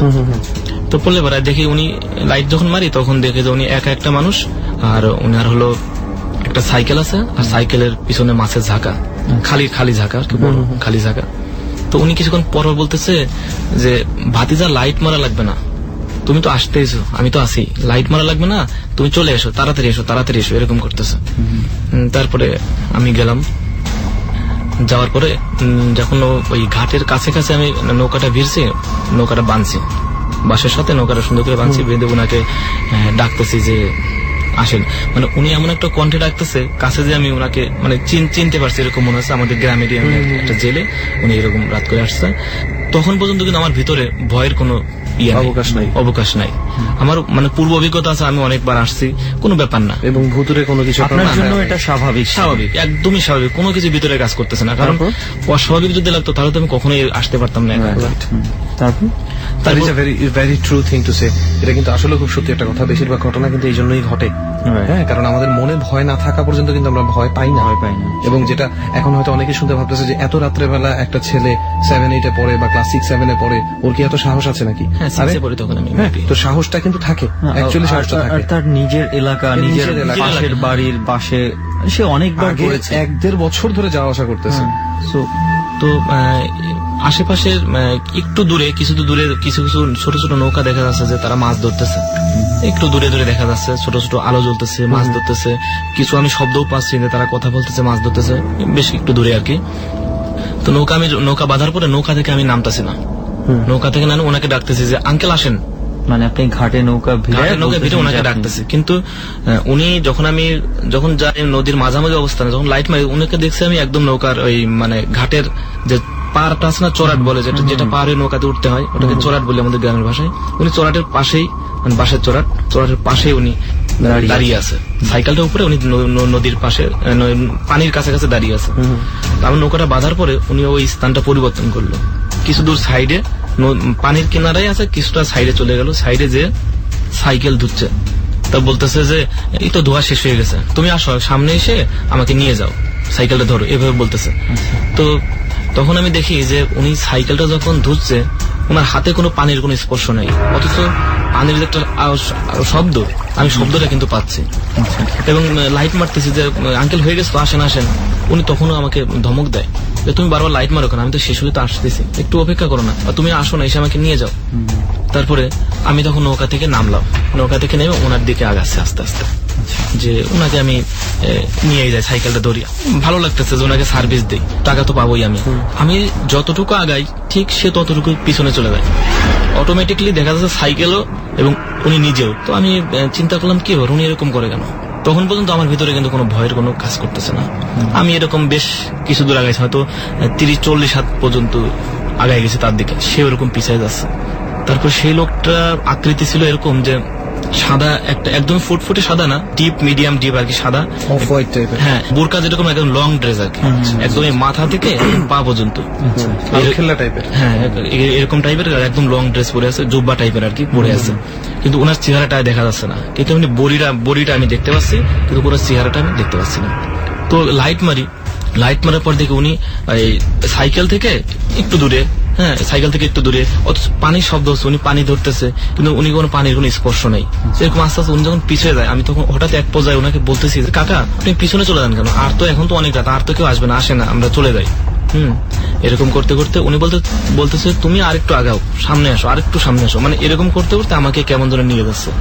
এরকম করতে তো তখন হঠাৎ আমার ভিতরে একটা ভয় ভীতি কাজ করতেছে। এর মাঝে আমি একটা লাইট মারছি ওনার দিকে, লাইট মেরে দেখি যে ওনার পাউস মাটির সাথে ওনার কোনো স্পর্শ নাই, মিনিমাম 1 হাত মতো এরকম উঁচা মানুষ এবং অনেক লম্বা মানুষ। যখন আমি লাইট মেরে ওনাকে এটা দেখছি, উনি আমাকে ধমক দিছে, এটা নিচে, তুমি নিচে লাইট মারো কেন, আমাকে এইভাবে ধমক দিছে, তুমি নিচে লাইট মারো কেন। তখন আমার ভিতরে একটা ভয় ভীতি কাজ করছে যে মসজিদে আমি কোথায় আসলাম, নিচে লাইট মারি কেন, উনি হঠাৎ এখন এই কথা বলতেছে। তখন আমার ভিতরে ভয় কাজ করছে মসজিদে আমি একা, ওই ঘাটের মধ্যে আর কেউ নাই, ঘাটের মধ্যে কেউ নাই, অনেক দূরে দূরে লোক 2-1 মাছ ধরতেছে এরকম দেখা যাচ্ছে, এমনকি চাঁদ পর্যন্ত নাই, চাঁদ পর্যন্ত নেই, বিশাল চর। আচ্ছা, তারপর উনি আমাকে ধমক দিল যে তুমি নিচেই লাইট মারো না, তুমি সামনে এসে আমাকে সাইকেল ধরো, আমি হেঁটে যাচ্ছি। এরকম করতে করতে আমার তো হঠাৎ ভয় ভিতরে কাজ করলো যে ওনার পাও চাই তো ভূত। আমি তখন কি করব, ভয়ে আমার শরীর কাঁপতেছে, মানে কোনো কথা আমার মুখের মধ্যে বেরোচ্ছে না, হাত কাঁপতেছে, হাত কাঁপতে কাঁপতে এবার এদিকে উনি যখন ধমক দিল না, ধমক দেওয়ার পর থেকে আমার লাইটটা ডিস্টার্ব দেওয়া শুরু করলো। লাইট মারি, লাইটের আলো জ্বলে না, বিশাল অন্ধকার, চারপাশে কোন দিক তাকাবো আমি। আমার কাছে এমন মনে হচ্ছে যে নৌকাটা কোন জায়গা বান্ধিছি, যে ঘাটটা আমার ভিতরে কাজ করতেছে না, কোন দিকে যাবো। লাইট ডিস্টার্ব, তাড়াতাড়ি লাইটের পিছনে যে ইয়াটা আছে না, পাঁচটা খুলে ব্যাটারি একটু ধাক্কা দিলাম, লাইট জ্বলে বন্ধ হয়ে যায়, মানে এক কথায় ডিস্টার্ব দিচ্ছি আর কি। তখন আমার ভিতরে আরো ভয়ভীতি কাজ, মানে শরীরটা একদম পশম আমার খারাই গেছে, আর কোনো দিক নির্দেশনা আমার ঠিক নাই। এই অবস্থায় আমি মানে একটু ভয় পিছাচ্ছি আর কি, একটু ভয়ে পিছাচ্ছি। পিছাতে উনি তখন আমারে বলে, এই বেটা পেছাস কেন, দাঁড়া, এইটা বলে আমারে উনি তাড়া দিছে আর কি। তাড়া দিলে আমি তো পুরা আপনার দিকে দৌড়ানো শুরু করছে, আমার দিকে দৌড়ানো শুরু করছে। উনি যখন আমার দিকে দৌড়ায় না, আমি তখন এটা স্পষ্ট মনে আছে আমার, যে মনে হচ্ছিল যে উনি তখন একা না, ওনার চারপাশে অনেক বড় একটা মানে বট গাছের মতো ছায়া আমার দিকে আসতেছে। আমি তো পিছনে ঘুরে বিশাল জোরে চিল্লানি দিছি, চিল্লানি দিয়ে আমি মানে এত জোরে চিল্লানি দিছি, আমার নদীর ওপারের মানুষ আমার চিল্লানি শুনে মানে ঘুম ভাঙছে, সবাই দৌড়ায় টের পাইছে। কে আমি তো প্রচুর জোরে শুধু এক কথায় আমি চিল্লাচ্ছি, চিল্লানো ছাড়া আমার কোনো শব্দ মুখ দিয়ে আসতেছে না। এবং ওপার থেকে বলতেছে কে তুই কে, এরকম বলতেছে ওপারের লোকজন। আমি যে আমার নামটা বলবো, আমার নাম ক্লিয়ার আমি বলতে পারতেছি না, যে আমি বিল্লো। শুধু চিল্লাচ্ছি, বাঁচাও, কে আছো তোমরা, আমাকে তাড়াতাড়ি নিয়ে যাও। কয় তুই এখানে কি করতে গেছিস, এরকম বলতেছে। বলতে আশেপাশে যারা যে দূরে যারা মাছটা ধরতেছিল, ওরা অনেকে দৌড়ায় আসলো, দৌড়ায় এসে দেখে যে আমি ওই চিৎকার দিতে ক্লান্ত হয়ে আমি অলরেডি পড়ে গেছি, নৌকায় আমি উঠতে পারি নাই, পড়ে গেছি আর কি। লোকজন এসে দেখে যে আমি, কয় তুই এখানে কি করতে আসছিস এত রাত্রে, হ্যাঁ সাথে তোর সাথে আর কে আসছে, ওরা হয়তো ভাবছে আমি মাছ টাছ ধরতে আসছি, সাথে তো মাছ ধরা কিছু নাই, শুধু একটা লাইট। তারপরে উপার থেকে লোকজন আর কি আমাকে এসে নিয়ে গেছে। আমি তখন বেশ কয়েকদিন অসুস্থ ছিলাম আর কি। আমাদের এখানে তখন একটা জিনিস প্রচলন ছিল যে ভয় পেলে নাকি পেটে ব্যথা হতো, পেটে পাথর হতো। এটা আমার বাস্তব, আমার এটা হয়েছিল। আমি পুরো 3-4 মাস এই অসুখে ভুগছিলাম, পেটে আমার পাথর হয়েছিল। এটা কোনো মানে এমনি কোনো যে ডাক্তারের মাধ্যমে এটা ট্রিটমেন্ট করে ভালো হয় নাই, এটা কবিরাজ আছে এলাকাতে যে ঝাড়ফুঁক ট্রিটমেন্ট গুলা দেয়, এইগুলা দিয়ে আর কি আমাকে সুস্থ করেছিল আর কি। আচ্ছা, তো এই ঘটনাটাই আমি জীবনে একটা ঘটনা যেটা প্রচুর পরিমাণে ভয় পেয়েছি। মানে ভয়, মানে আমি যদি একটু কল্পনা করে রেহান, মানে চিন্তা করে, আমরা তো এমনিতেই যেই তেঁতুল গাছের নিচে বসে আছি, তারপর উনি যে বর্ণনাটা দিছে, মানে জাস্ট কিছু বলার নাই। মানে এটা যে ওইটা ফেস করছে সে বলতে পারবে লাইফে ভয় কাকে বলে। বাসায় বসে এভাবে হঠাৎ করে এটা টের পাওয়া যাবে না। মানে ডাকতে ডাকতে হঠাৎ করে তার দিকেই চলে আসতেছে এখন বাচ্চা একটা ছেলে, এবং আশেপাশে কোনো মানুষ নাই, কিচ্ছু নাই, নদীর পাড়ে। মানে চিন্তা কর। আচ্ছা, যে ওই জিনিসটার কোনো ফেস আপনার কি মনে আছে? অনেক লম্বা মানুষ, মাথাটা একদমই চিকন ছিল, বডিটা একটু হালকা বডির মনে আছে, কিন্তু মাথার চেহারাটা কালো, তবে সাদা একটা জুব্বা একদম লং ড্রেস পরে আছে, সেলাই ছাড়া লং ড্রেস পরে আছে, পাটা কিছু দেখা যাচ্ছে না। এরপরে কি আর কিছু ঘটেছে আপনার লাইফে, নাকি এইটাই মোটামুটি আপনার লাইফে এখনো পর্যন্ত সবচেয়ে? আরো একটা ঘটনা আছে, মানে এটা হলো আমি নিজে মাছ ধরতে গেছিলাম ওই নদীতেই, এটা আমাদের বাড়ি ছাড়া 1/2 কিলোমিটার। এই ঘটনার পর, এই ঘটনার পর তখন আমি ক্লাস 9-এ পড়ি। আচ্ছা, মাছ ধরতে গেছি, তখন আমরা মাছ ধরতে যেতাম 5-6 জন মিলে। দিনে মাছ ধরতাম, রাতে মাছ ধরতাম। আমি এরকম জীবন অনেক মানে জেলেদের সাথে মাছ ধরছি। তো একদিন দিনের বেলায় মাছ ধরতেছি চরের উপরে আর কি, সাইডেই চরে আমাদের এই গড়াই নদী। দুপুরে মাছ ধরতে তো ওই দিন দুপুরে একটা হিন্দু লোক মারা যায়, ওনাকে শ্মশানে আর কি পুরাইতে আসছে আর কি। তো আমরা দেখতেছি শ্মশানে পুরাছে, তখন তো দিন, তখন শ্মশানে লোকটা পুরাচ্ছে, আমরা হাসাহাসি করতেছি, মজা করতেছি। দিনে তার ভয়ের কোনো অবকাশ নেই। তো দিনে ওইখানে মাছ ধরছি, মাছ ধরার পরে হিন্দুদের পুরানোর পরে শরীরের কোনো একটা অংশ পড়ে না, নাভি এবং পিঠের একটা কি যেন অংশ বলে, আমি সঠিক জানি না, এই দুইটা অংশ পড়ে না। এই দুইটা অংশ কি করে, বাঁশ আছে না, বাঁশটা ফাড়ে মাঝখান থেকে, কিছু অংশ ফেরে বাঁশের এই মাঝখানে সেই জিনিসটা দিয়ে ভালো করে বেঁধে, মানে পানি ছাড়া 20-25 হাত দূরে ওইটা মানে মাটিতে পুঁতে রাখে। তো ওই লোকটা মারা গেছে, ওনার ওই জিনিসটা এইভাবে রেখে ওনারা চলে গেছে ওনাদের কাজ শেষ করে। ঠিক ওই দিন এই রাত্রে এবার মাছ ধরতে আসছে ওইখানে। আমরা মাছ ধরতাম হচ্ছে এটাকে অনেক বিশাল এরিয়া নিয়ে জাল ফেলে, দুই পাশ থেকে লোকজন 4-5 জন এক পাশে টেনে কাছে নিয়ে আসে, সাথে দুই মাথা একসাথে নিয়ে আসে, বিশাল এরিয়া নিয়ে জালটা ফেলানো হয় আর কি। তো ওই দিন ওই জালটা এমন ভাবে ফেলছে যে ওইটা মাঝখানে পড়ে গেছে। তো জেলেরা তো ভালো জানে কোথায় কিভাবে জাল ফেললে মাছ ধরা যাবে। জাল টানতে এক পর্যায়ে ওই জাল এসে ওই বাঁশে বেঁধে গেছে। কিন্তু ওই দিন আমার একটু ভয় করতেছিল, যখন জালটা যতক্ষণ ওদের সাথে কাজ করতেছি ওদের কাছে থেকে জাল টানতেছি, খুব বেশি দূরে যাচ্ছে না, ভিতরে ভয় কাজ করতেছে, কিন্তু ওই ভয়টা ওদের আমি বুঝতে দিচ্ছি না। কিন্তু ওই জালটা যখন বেঁধে যায় তখন ওরা টের পায় যে জালটা বেঁধে গেছে, তখন আমারে বলতেছে জালটা ছাড়াই দিতে। এখন আমাকে তো যেতেই হবে, তো ওরা আমারে বলতেছে যে তুই যে ওইটা ছাড়াই দিয়ার। তো আমি চিন্তা করলাম যে আমি কিভাবে যাই, ভিতরে ভয় কাজ করতেছে, ভয়টা ওদের বুঝতে দেওয়া যাবে না। তো আমি গেলাম, আমি পানিতে কিছু দূর অর্ধেক গেলাম, ভিজে অর্ধেক গেলাম, যাওয়ার পর আমি ফিরে আসছি। আমি বলছি যে আমার ভয় লাগতেছে, আমি যেতে পারবো না। তখন ওরা বলতেছে তুই গেছিস, তুই ভিজে গেছিস, তোকেই তো যেতে হবে, আবার কে যাবে, তোমাকেই যেতে হবে, যাও। এরকম ঝাড়ি দিল, পরে গেলাম, খুব বেশি দূরেও না, কিন্তু দূর না হলে ভয়টা তো ওইটা মানতেছে না। হ্যাঁ, অনেক চেষ্টা করতেছে, জাল অনেক ভারী জাল, তো অনেক বড় জাল, ওইটা জাল সহ ওই বাঁশের উপর দিয়ে সাইডে ফেলতে হবে এরকম, কিন্তু আমার যে শক্তি সামর্থ্য এটা আমি পারতেছি না। তো এরকম আর ওই যত ওর কাছে যাচ্ছি আমি একটু চেষ্টা করতেছি দূর থেকে ওইটা ফেলানোর জন্য, যে ওর কাছে যত দূরে না যাই আমি পারি, কিন্তু দূরে যে আর পারতেছি না। ওইটা বাঁশ না ধরলে তো আমি পারবো না, কিন্তু বাঁশটা আমি কিভাবে ধরবো? কিন্তু ওরা বলতেছে ভয় কিসের, তো আসি এখানে, তুমি করো। করতে করতে এক পর্যায়ে একটা মাছ আসছে, একটা মাছ, বড় মাছ, চিতল মাছ এসে আমাকে পায়ে আঁকড়ে ধরছে। মাছ পালানোর জন্য হয়তো ছুটাছুটি করতেছে, পায়ের মধ্যে লেগেছে, পায়ের মধ্যে আমার পায়ে লেগেছে। পায়ের মধ্যে লেগলে আমি চিৎকার করে উঠছি যে বাঁচাও, আমাকে মরা মানুষের টেনে নিয়ে যাচ্ছে, এরকম স্রোত ছিল এখানে। আর ওই জায়গাটা হলো একটু শ্মশান, তো একটু কোল ভাঙ্গা টাইপের আর কি। তো ওরা তাড়াতাড়ি একজন এসে আমাকে আর কি ধরে, আমি তো চিল্লাই দিয়ে আমি নদীতে আর কি ওই জাল ধরে ভেসে আছি। ওই প্রচুর আমি একটা ভয় পাইছি ওই দিন, যে এমনির ভিতরে ভয় কাজ করতেছিল, হয়তো এটা আসলে ওইটার কারণে মানুষই এসে আমাকে ধরছে, এটা বড় একটা ভয় পাইছি ওই দিন আমি। তো রেহান, মানে বিশেষ করে ওনার সেই নৌকার ঘটনা, মানে আমার মনে হয় পুরোই এক ঘটনাতেই আজকে। সেটাই, আমাদের এখানে তো মানে এবিসি রেডিও তো কম মানুষ না, প্রচুর প্রচুর পরিমাণে মানুষ শুনে। তার মধ্যে নিশ্চয়ই ওনার মতন, উনি যেরকম ছোটবেলায় আশা করি মাইন্ড করবেন না বিল্লু ভাই, একটু দুষ্টই ছিলেন, তো এরকম দুষ্ট কেউ যদি থাকে তাহলে তাদেরকে আমি বলবো এই এক্সপিরিয়েন্সটা বোঝার জন্য। আমার মনে হয় যারা ডর শুনবে এই ঘটনাটা, ঘটনাটা আমি জানি না রাতের বেলা তাদের কাছে কিরকম এফেক্ট ফেলবে, তবে আমার মনে হয় যে যেখানে থেকে যে অবস্থাতে চিটাগাং এন্ড কক্সবাজার, যে অবস্থাতে থেকেই শুনুক, এই ঘটনাটা ভয় পেতে বাধ্য।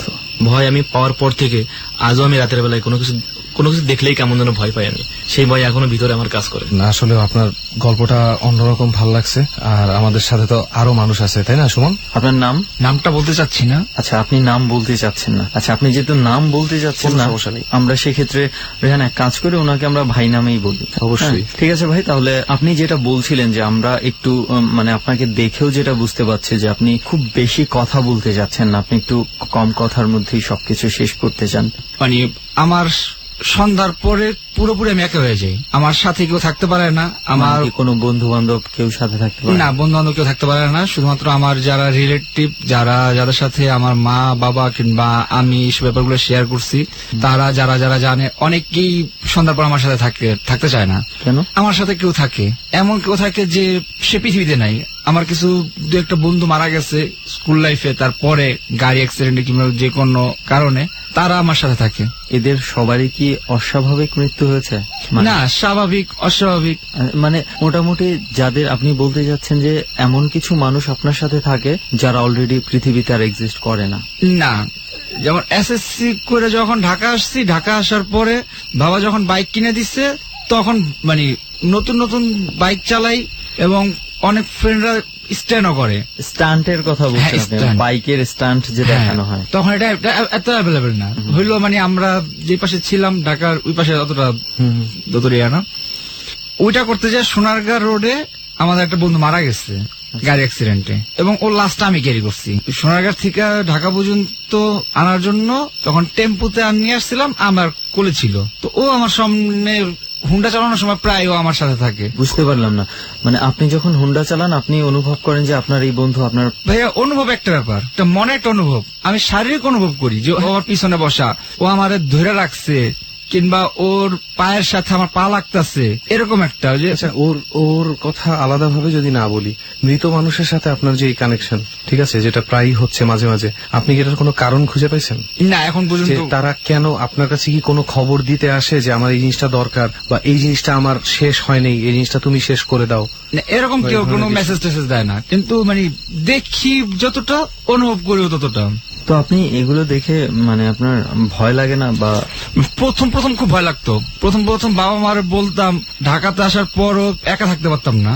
হুজুর, ফকির, মুসলমান ধর্ম ছাড়া অন্যান্য ধর্মেরও যারা, ওদেরও মাধ্যমেও চিকিৎসা করানোর চেষ্টা করছে, কিন্তু আমার সবচেয়ে মানে অদ্ভুত এই ব্যাপারটা যে আমার চিকিৎসা কেউ করতে চায় না। খুব আগ্রহ নিয়ে আমার চিকিৎসা করতে আগায়, কিন্তু 2 দিন 3 দিন পরে আমার কাছ থেকে যে খরচ নেয় যে চিকিৎসা করার জন্য, সেটা সহ আমাকে ব্যাক করে। সে যেটা খরচ করছে সেটাও রাখে না, সে আমাকে পুরোটা ব্যাক করে। আচ্ছা, যে এই জন্যই কি আপনার একাকিত্ব, যে সন্ধ্যার পরে বা ওই সময়টাতে? সন্ধ্যার পরে আমার বন্ধু যদিও আমার পিছনে হুন্ডায় ওঠে কিংবা আমার সাথে বসে, ওরাও অনুভব করে যে ও আমার পিছনে বসছে, ওর পিছনে অন্য কেউ বসছে। আমি রাত্রে হুন্ডা চালানোর সময় আমি হুন্ডা সবসময় লুকিং গ্লাসটা আমার ঘুরে রাখতে হয়, কারণ আমি তাদের চেহারা দেখতে চাই না। তার ভেতরে একটা কষ্ট যে আছে সেটা আমরা এখানে যারা আছি ফিল করতে পারছি। হয়তো উনি বিষয়টা খুব ওইভাবে এক্সপ্রেস করতে পারছে না, বাট এটা আমরা দেখে অনুভব করতে পারছি। তো আমরা ডর টিমের কাছে একটু শুনেছিলাম যে আপনি লঞ্চে অনেক ঘোরাঘুরি করেন।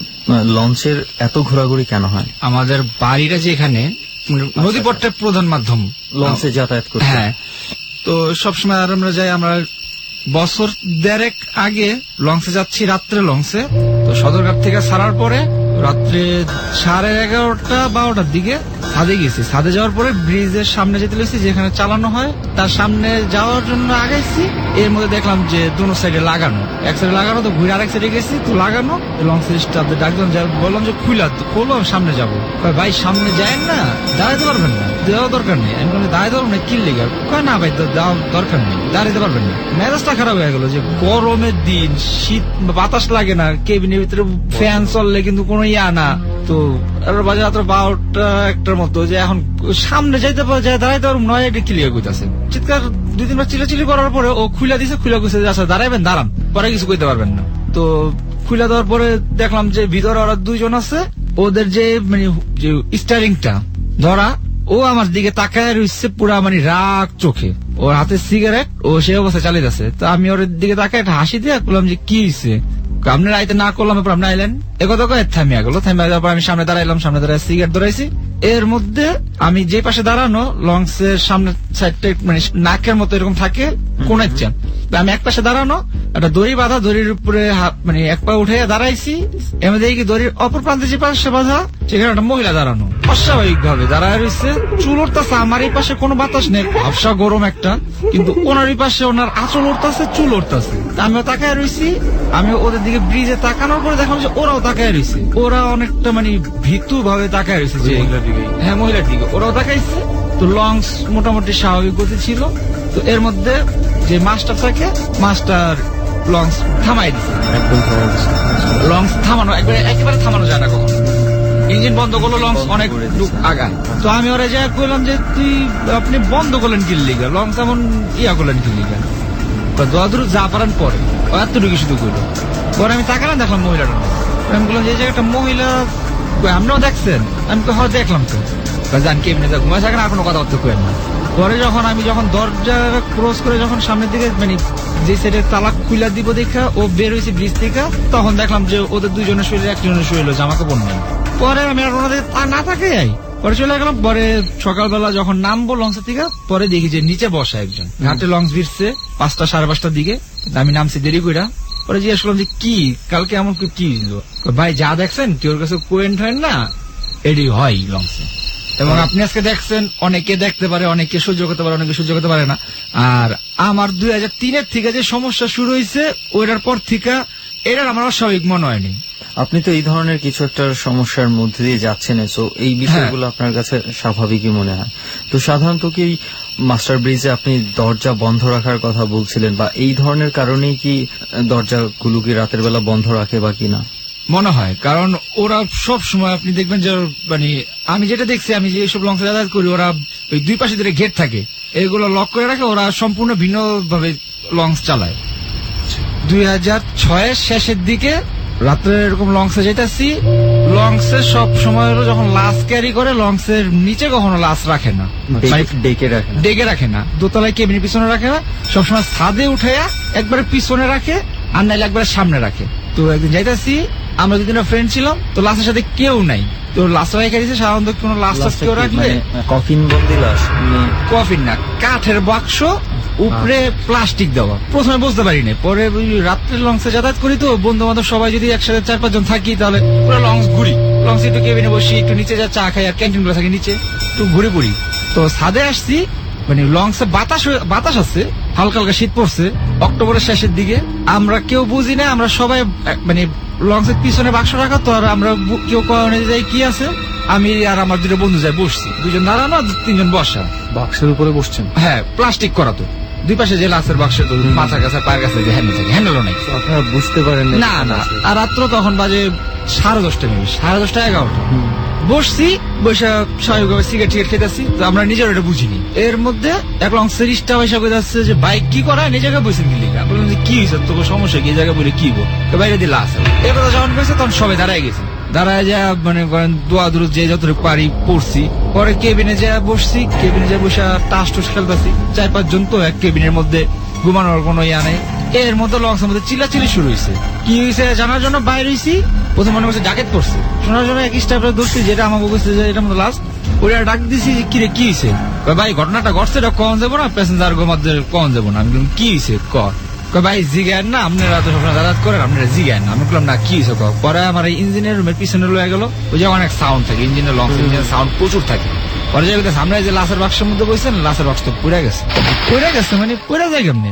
লঞ্চের ছাদের উপরে রেলিং দেওয়া, লঞ্চের বাক্সটা উপরে দিয়ে রেলিং দেওয়া, এর মধ্যে পরে কেমনি, তবে এটা তো কেউ জানে না। লঞ্চের পুড়ে গেছে, সাউন্ড হয়েছে, আমরা দৌড়ে মাস্টার বাইরে দেখা যায় যে লাশের বাক্স নাই, নীল কালার প্লাস্টিক পেয়েছে না, খেয়ে আবার আমরা টাস্ট মারছি, সাউন্ড পাইছে অনেকেই, কিছুটা পড়ছে, কিন্তু এরপর আর নাই। তো এরপরে মাস্টারে যাই গেলাম যে ভাই কি লঞ্চ কি থামাবেন নাকি, আমার কাছে আপনারা কি পাগল হয়েছেন, আপনারা ক্ষমতা এলাকায় যা দেখে এই জায়গায় কোনো কথা কেন না, তাহলে জিজ্ঞেস আছেন কি আপনারা কাম আপনারা ঘুমান কেবিনে ঘুমান, আপনারা এসে ব্যাপারে কোনো জানার দরকার নেই। পরে জিজ্ঞাসা করছিলাম যে কোন এলাকার লাশ কি আশয় বিষয়, পরে ওরা আমাকে কিছু কয় না, আমরা লাশ নাকি ঢাকা তো উড়াই দিয়ে গেছে, যতটুকু জানছি যে উড়াই দিয়ে গেছে, কইছে শেষ ঘাট দিয়ে থাকে সেটা তো নেশা নামাই নিব। আচ্ছা আচ্ছা, এতটুকুই। আর কোনোদিন কোনো ধরনের ঝামেলায় কি পড়েছেন বা কোনো কিছু লঞ্চ নিয়ে কোনো কিছু আছে নাকি আপনার, যেহেতু লঞ্চে এত ঘোরার অভিজ্ঞতা? লঞ্চের সবচেয়ে স্মরণীয় যে ঘটনাটা, এটা আমার মনে হয় আমি কোনোদিনও ভুলতে পারবো না। তো 2010 খেয়াল নেই, হয় 10-এর শেষের দিকে কিংবা 11-র ফার্স্টের দিকে আমাদের লাইনে একটা লঞ্চ মুন্সিগঞ্জ ডুবে গেছিল রাতে। আচ্ছা, ওইটার মধ্যে আমরা প্রায় সময় যাতায়াত করতাম। তো ওইটার অনেক স্টাফ আমাদের পরিচিত ছিল। বয়সটা 25, মানে 24, ইয়াং 25 বয়স যেটা আমরা বুঝি সেটা একটা ভালো, যে ওদের দেয়া সবসময় যা যা লাগে দরকার ওদের দিয়ে আনায়, তারপর যাওয়ার সময় টুকটাক কিছু ভালো সম্পর্ক ছিল আর কি। প্লাস আমরা ওদের দিয়ে ভাত টাত আনাইতাম, আবার ওদের জন্য কিছু নিয়ে আসতাম, ঢাকা থেকে দেশে যাওয়ার সময় টুকটাক কিছু নিয়ে যেতাম। তো ওরা খুশি হইতো, একদম ছোট ভাইয়ের মতো। হ্যাঁ, ওরা সবসময় আমাদের টুকটাক খেদমত করতো। তো যে লঞ্চ যেটা দুর্ঘটনা ঘটছিল, ওইটা যেদিন দুর্ঘটনা ঘটে তার আগের দিন আমি লঞ্চে যাই গ্রামে। আচ্ছা, যখন দুর্ঘটনা ঘটে আগের দিন যখন গেছি, তখন ও খুব আন্তরিক ভাবে ইয়া করছে, আমাদের খাবার দাবার আইনা দিচ্ছে, খেদমত করছে। তারপর আমরা সবাই একসাথে লঞ্চের কোন স্টাফ? হ্যাঁ, লঞ্চ সাইড স্টাফ। আচ্ছা, তো ওর নামটা আমি বলতে চাচ্ছি না। ঠিক আছে, ফ্যামিলি। ওকে, ঠিক আছে। কেবিনে বসে আমার বন্ধুরা যখন সবাই আড্ডা মারছি, চাটা ইয়া করছি, তখন ওই যে তখন আমি বলছিলাম যে আমার মাথাটা ব্যথা করতেছে, তো একটু মাথাটা একটু টিপা দে। তো আবার মাথা টিপা দিচ্ছে, শরীর টরীর একটু মেসেজ করে দিচ্ছে। পরের দিন যখন অ্যাক্সিডেন্ট হয়, তারপরে লঞ্চটা উঠে মুন্সিগঞ্জের এক সাইডে রাখা ছিল, নদীর পাড়ে তোলা হয়েছে নিচ থেকে। হ্যাঁ, পানি নিচ থেকে তোলার পরে লঞ্চটা সাইডে রাখা হয়েছিল। এর 2-3 দিন পরে আমি গ্রাম থেকে ঢাকাতে ব্যাক করতেছি। মুন্সিগঞ্জ একটা কাজে নামছি, সারাদিন কাজ শেষ করে মুন্সিগঞ্জের ফ্রেন্ডদের নিয়ে আমি নদীর পাড়ে আসলাম যে লঞ্চটা ডুবছে, তোমরা কি আসছিল? আসছিলাম। তো কি আসার বিষয় একটু দেখি। তো এটা কইয়া লঞ্চে উঠলাম, লঞ্চটা সাইডে রাখা অর্ধেক পানির নিচে। আর বলতেছি যে এই লঞ্চটা যেদিন অ্যাক্সিডেন্ট হলো আগের দিন গেলাম রাত্রে, আর এখন এই অবস্থা। তো কইতেছি এর মধ্যে ওই যে ছেলেটা সবসময় চা ঠাই না দিত, আমাদের সাথে একটা ভালো সম্পর্ক ছিল, ও আমার বলতেছে যে ভাই দেখছেন কি একটা অবস্থা হইলো, আগের দিন গেলেন। হঠাৎ করে আপনি হঠাৎ করে 3-4 জন ছিলাম, এর মধ্যে আমি হইলো সাইডে দাঁড়াইছি, আর ওর হলো পিছের দিকে গেছে আস্তে আস্তে। আমি সিগারেট চাইতেছি, এর মধ্যে দেখি আমার কইতাছে যে ভাই দেখছেন কি অবস্থা হইলো, লঞ্চটা ডুবে গেল, এই লঞ্চটার মধ্যে আগের দিন গেলেন। পরে আমার দেখাইতেছে আমার উপরে দোতলায় নিতেছে। তো আমরা যে কেবিনে ছিলাম ওই কেবিনটার সামনে গেছে, পরে কইতাছে যে এই জায়গায় এত লোক মারা গেছে, এই জায়গায় তো এমনি লাশ বাইর করছে, আমার সবকিছু মানে বুঝাইতেছে। আমার মাথায় তখনও ঢোকে নাই যে ওই জায়গায় কিনলে এত রাত্রে, সন্ধ্যাবেলা তো আর এই জায়গায় থাকার কথা না। যে কেবিনে আমরা ছিলাম সেই কেবিনের সামনে নিয়ে গেল, নিয়ে যাওয়ার পর বলতেছে যে দেখছেন ভাই এই জায়গায় তো আপনার টিপা দিয়েছিলাম, এই কথাটা বলছে। আর আমার ফ্রেন্ড আমার পিছ থেকে ডাক দিছে যে এই জায়গায় আসছো কখন, তোমার খোঁজ দাচ্ছি নিচে। আমি ওর দিকে তাকাই, আমি কইতেছি যে আমার তো ও দেখে নিয়ে আসলো, এ কথা বললে আমি ওর দিকে তাকাইছি, দেখি ও নাই। আচ্ছা আচ্ছা আচ্ছা, মানে যে এতক্ষণ আপনার যে কর্মচারীটা দেখাচ্ছিল সে নাই। তারপরে অনেকক্ষণ ডাকাডাকি করছি, পরে নাই। এরপরে ওর এলাকায় যায়, ওর বাসায় খোঁজ খবর নিছি, পরে শুনছি যে ওর লাশটাও পাওয়া যায়নি। মানে কি, মানে যে আপনারে দেখাইছে এতক্ষণ সে মারা গেছে এই লঞ্চ দুর্ঘটনা মারা গেছে এবং তার লাশটাও পাওয়া যায়নি। আসলে চিন্তা করছিস, মানে আপনি কয়দিন পরে জানতে পারলেন যে এই ছেলেটা মারা গেছে? এই ঘটনার 5-6 দিন পরে আপনি জানতে পেরেছেন যে আমি যাবার খবর লইছি যে ওই কুই শুনছি যে ও মারা গেছে, কিন্তু ওর যে লাশটা পাওয়া যায়নি এটা জানতাম না। ওর বাড়িতে যাই জানছি। আসলে শেষ মোমেন্টে এসে ওনার কথা যে এরকম কিছু ওনার কাছ থেকে শুনতে পাবো দোস্ত, আমি মানে চিন্তাও করতে পারিনি। না, ওনার যে কানেকশন গুলো যেটা উনি না চাইতেও ক্রিয়েশন হয়ে যাচ্ছে, এটা ওনার ভিতরে আছে, আমি যা বুঝতেছি। সরি ভাইয়া, আমি আর কন্টিনিউ করতে চাচ্ছি না, আমি আর বলবো না, তো প্লিজ আমি আসি। আপনি চলে যেতে যাচ্ছেন? আপাতত আমরা তো একা আপনাকে ছাড়তে পারবো না। হ্যাঁ, আমার মনে হচ্ছে যে আমি জানি না কেন জানি এই জায়গায় আর খুব বেশি সময় থাকতে ইচ্ছে হচ্ছে না। রাইট, আমার ইচ্ছে হচ্ছে না আসলে, সত্যি কথা। সুমন ভাই, এটা আমার অনুভূতি হচ্ছে এরকম যে আমার মাথাটা ভার হয়ে যাচ্ছে, আমার শরীর কেমন যেন হয়ে যাচ্ছে। মেধি ভাই দ্রুত ওখান থেকে চলে যাওয়াটাই best. It's time to move. সাহসের মনে হয় একটা লিমিট থাকা উচিত। আর আমার মনে হয় কি সবকিছুরই একটা লিমিট থাকা উচিত। কাউকে যদি আমরা ডিস্টার্ব করতে থাকি এখানে, সেটাও একটা লিমিট থাকা উচিত। তারপরে শ্মশান এরিয়া তো এখানে হিন্দুদের সব মানুষ এখানে পুরানো হয়, অনেক দূর দূরান্ত থেকে মানুষ এখানে। এবং সবাই যেহেতু বলছে রেহান, চল আমরা মুভ। ডর মানে ভয়। আজকের মতো শেষ হয়ে গেল ডর। আগামী সপ্তাহে আবারও ফিরে আসবে গাঢ় অন্ধকারে জীবনের অবিশ্বাস্য সব ঘটনাগুলো আপনার সামনে তুলে ধরবার জন্য। আরজি কিবরিয়া, সুমন, রেহান এবং সাউন্ড এলোবান। আর আজকের এই ময়মনসিংহের গফরগাঁয়ের তালতলার কোন একটি হন্টেড প্লেসে বসে যাদের জীবনের ভৌতিক অভিজ্ঞতাগুলো আপনার কানে পৌঁছল, তাদের পক্ষ থেকে শুভরাত্রি। বাই দ্য ওয়ে, আগামী সপ্তাহের ডরে যোগ দিতে চাইলে ফোন নাম্বারটা আরো একবার বলে দিচ্ছি, 0963892892। আমি আবারও বলছি 0963892892।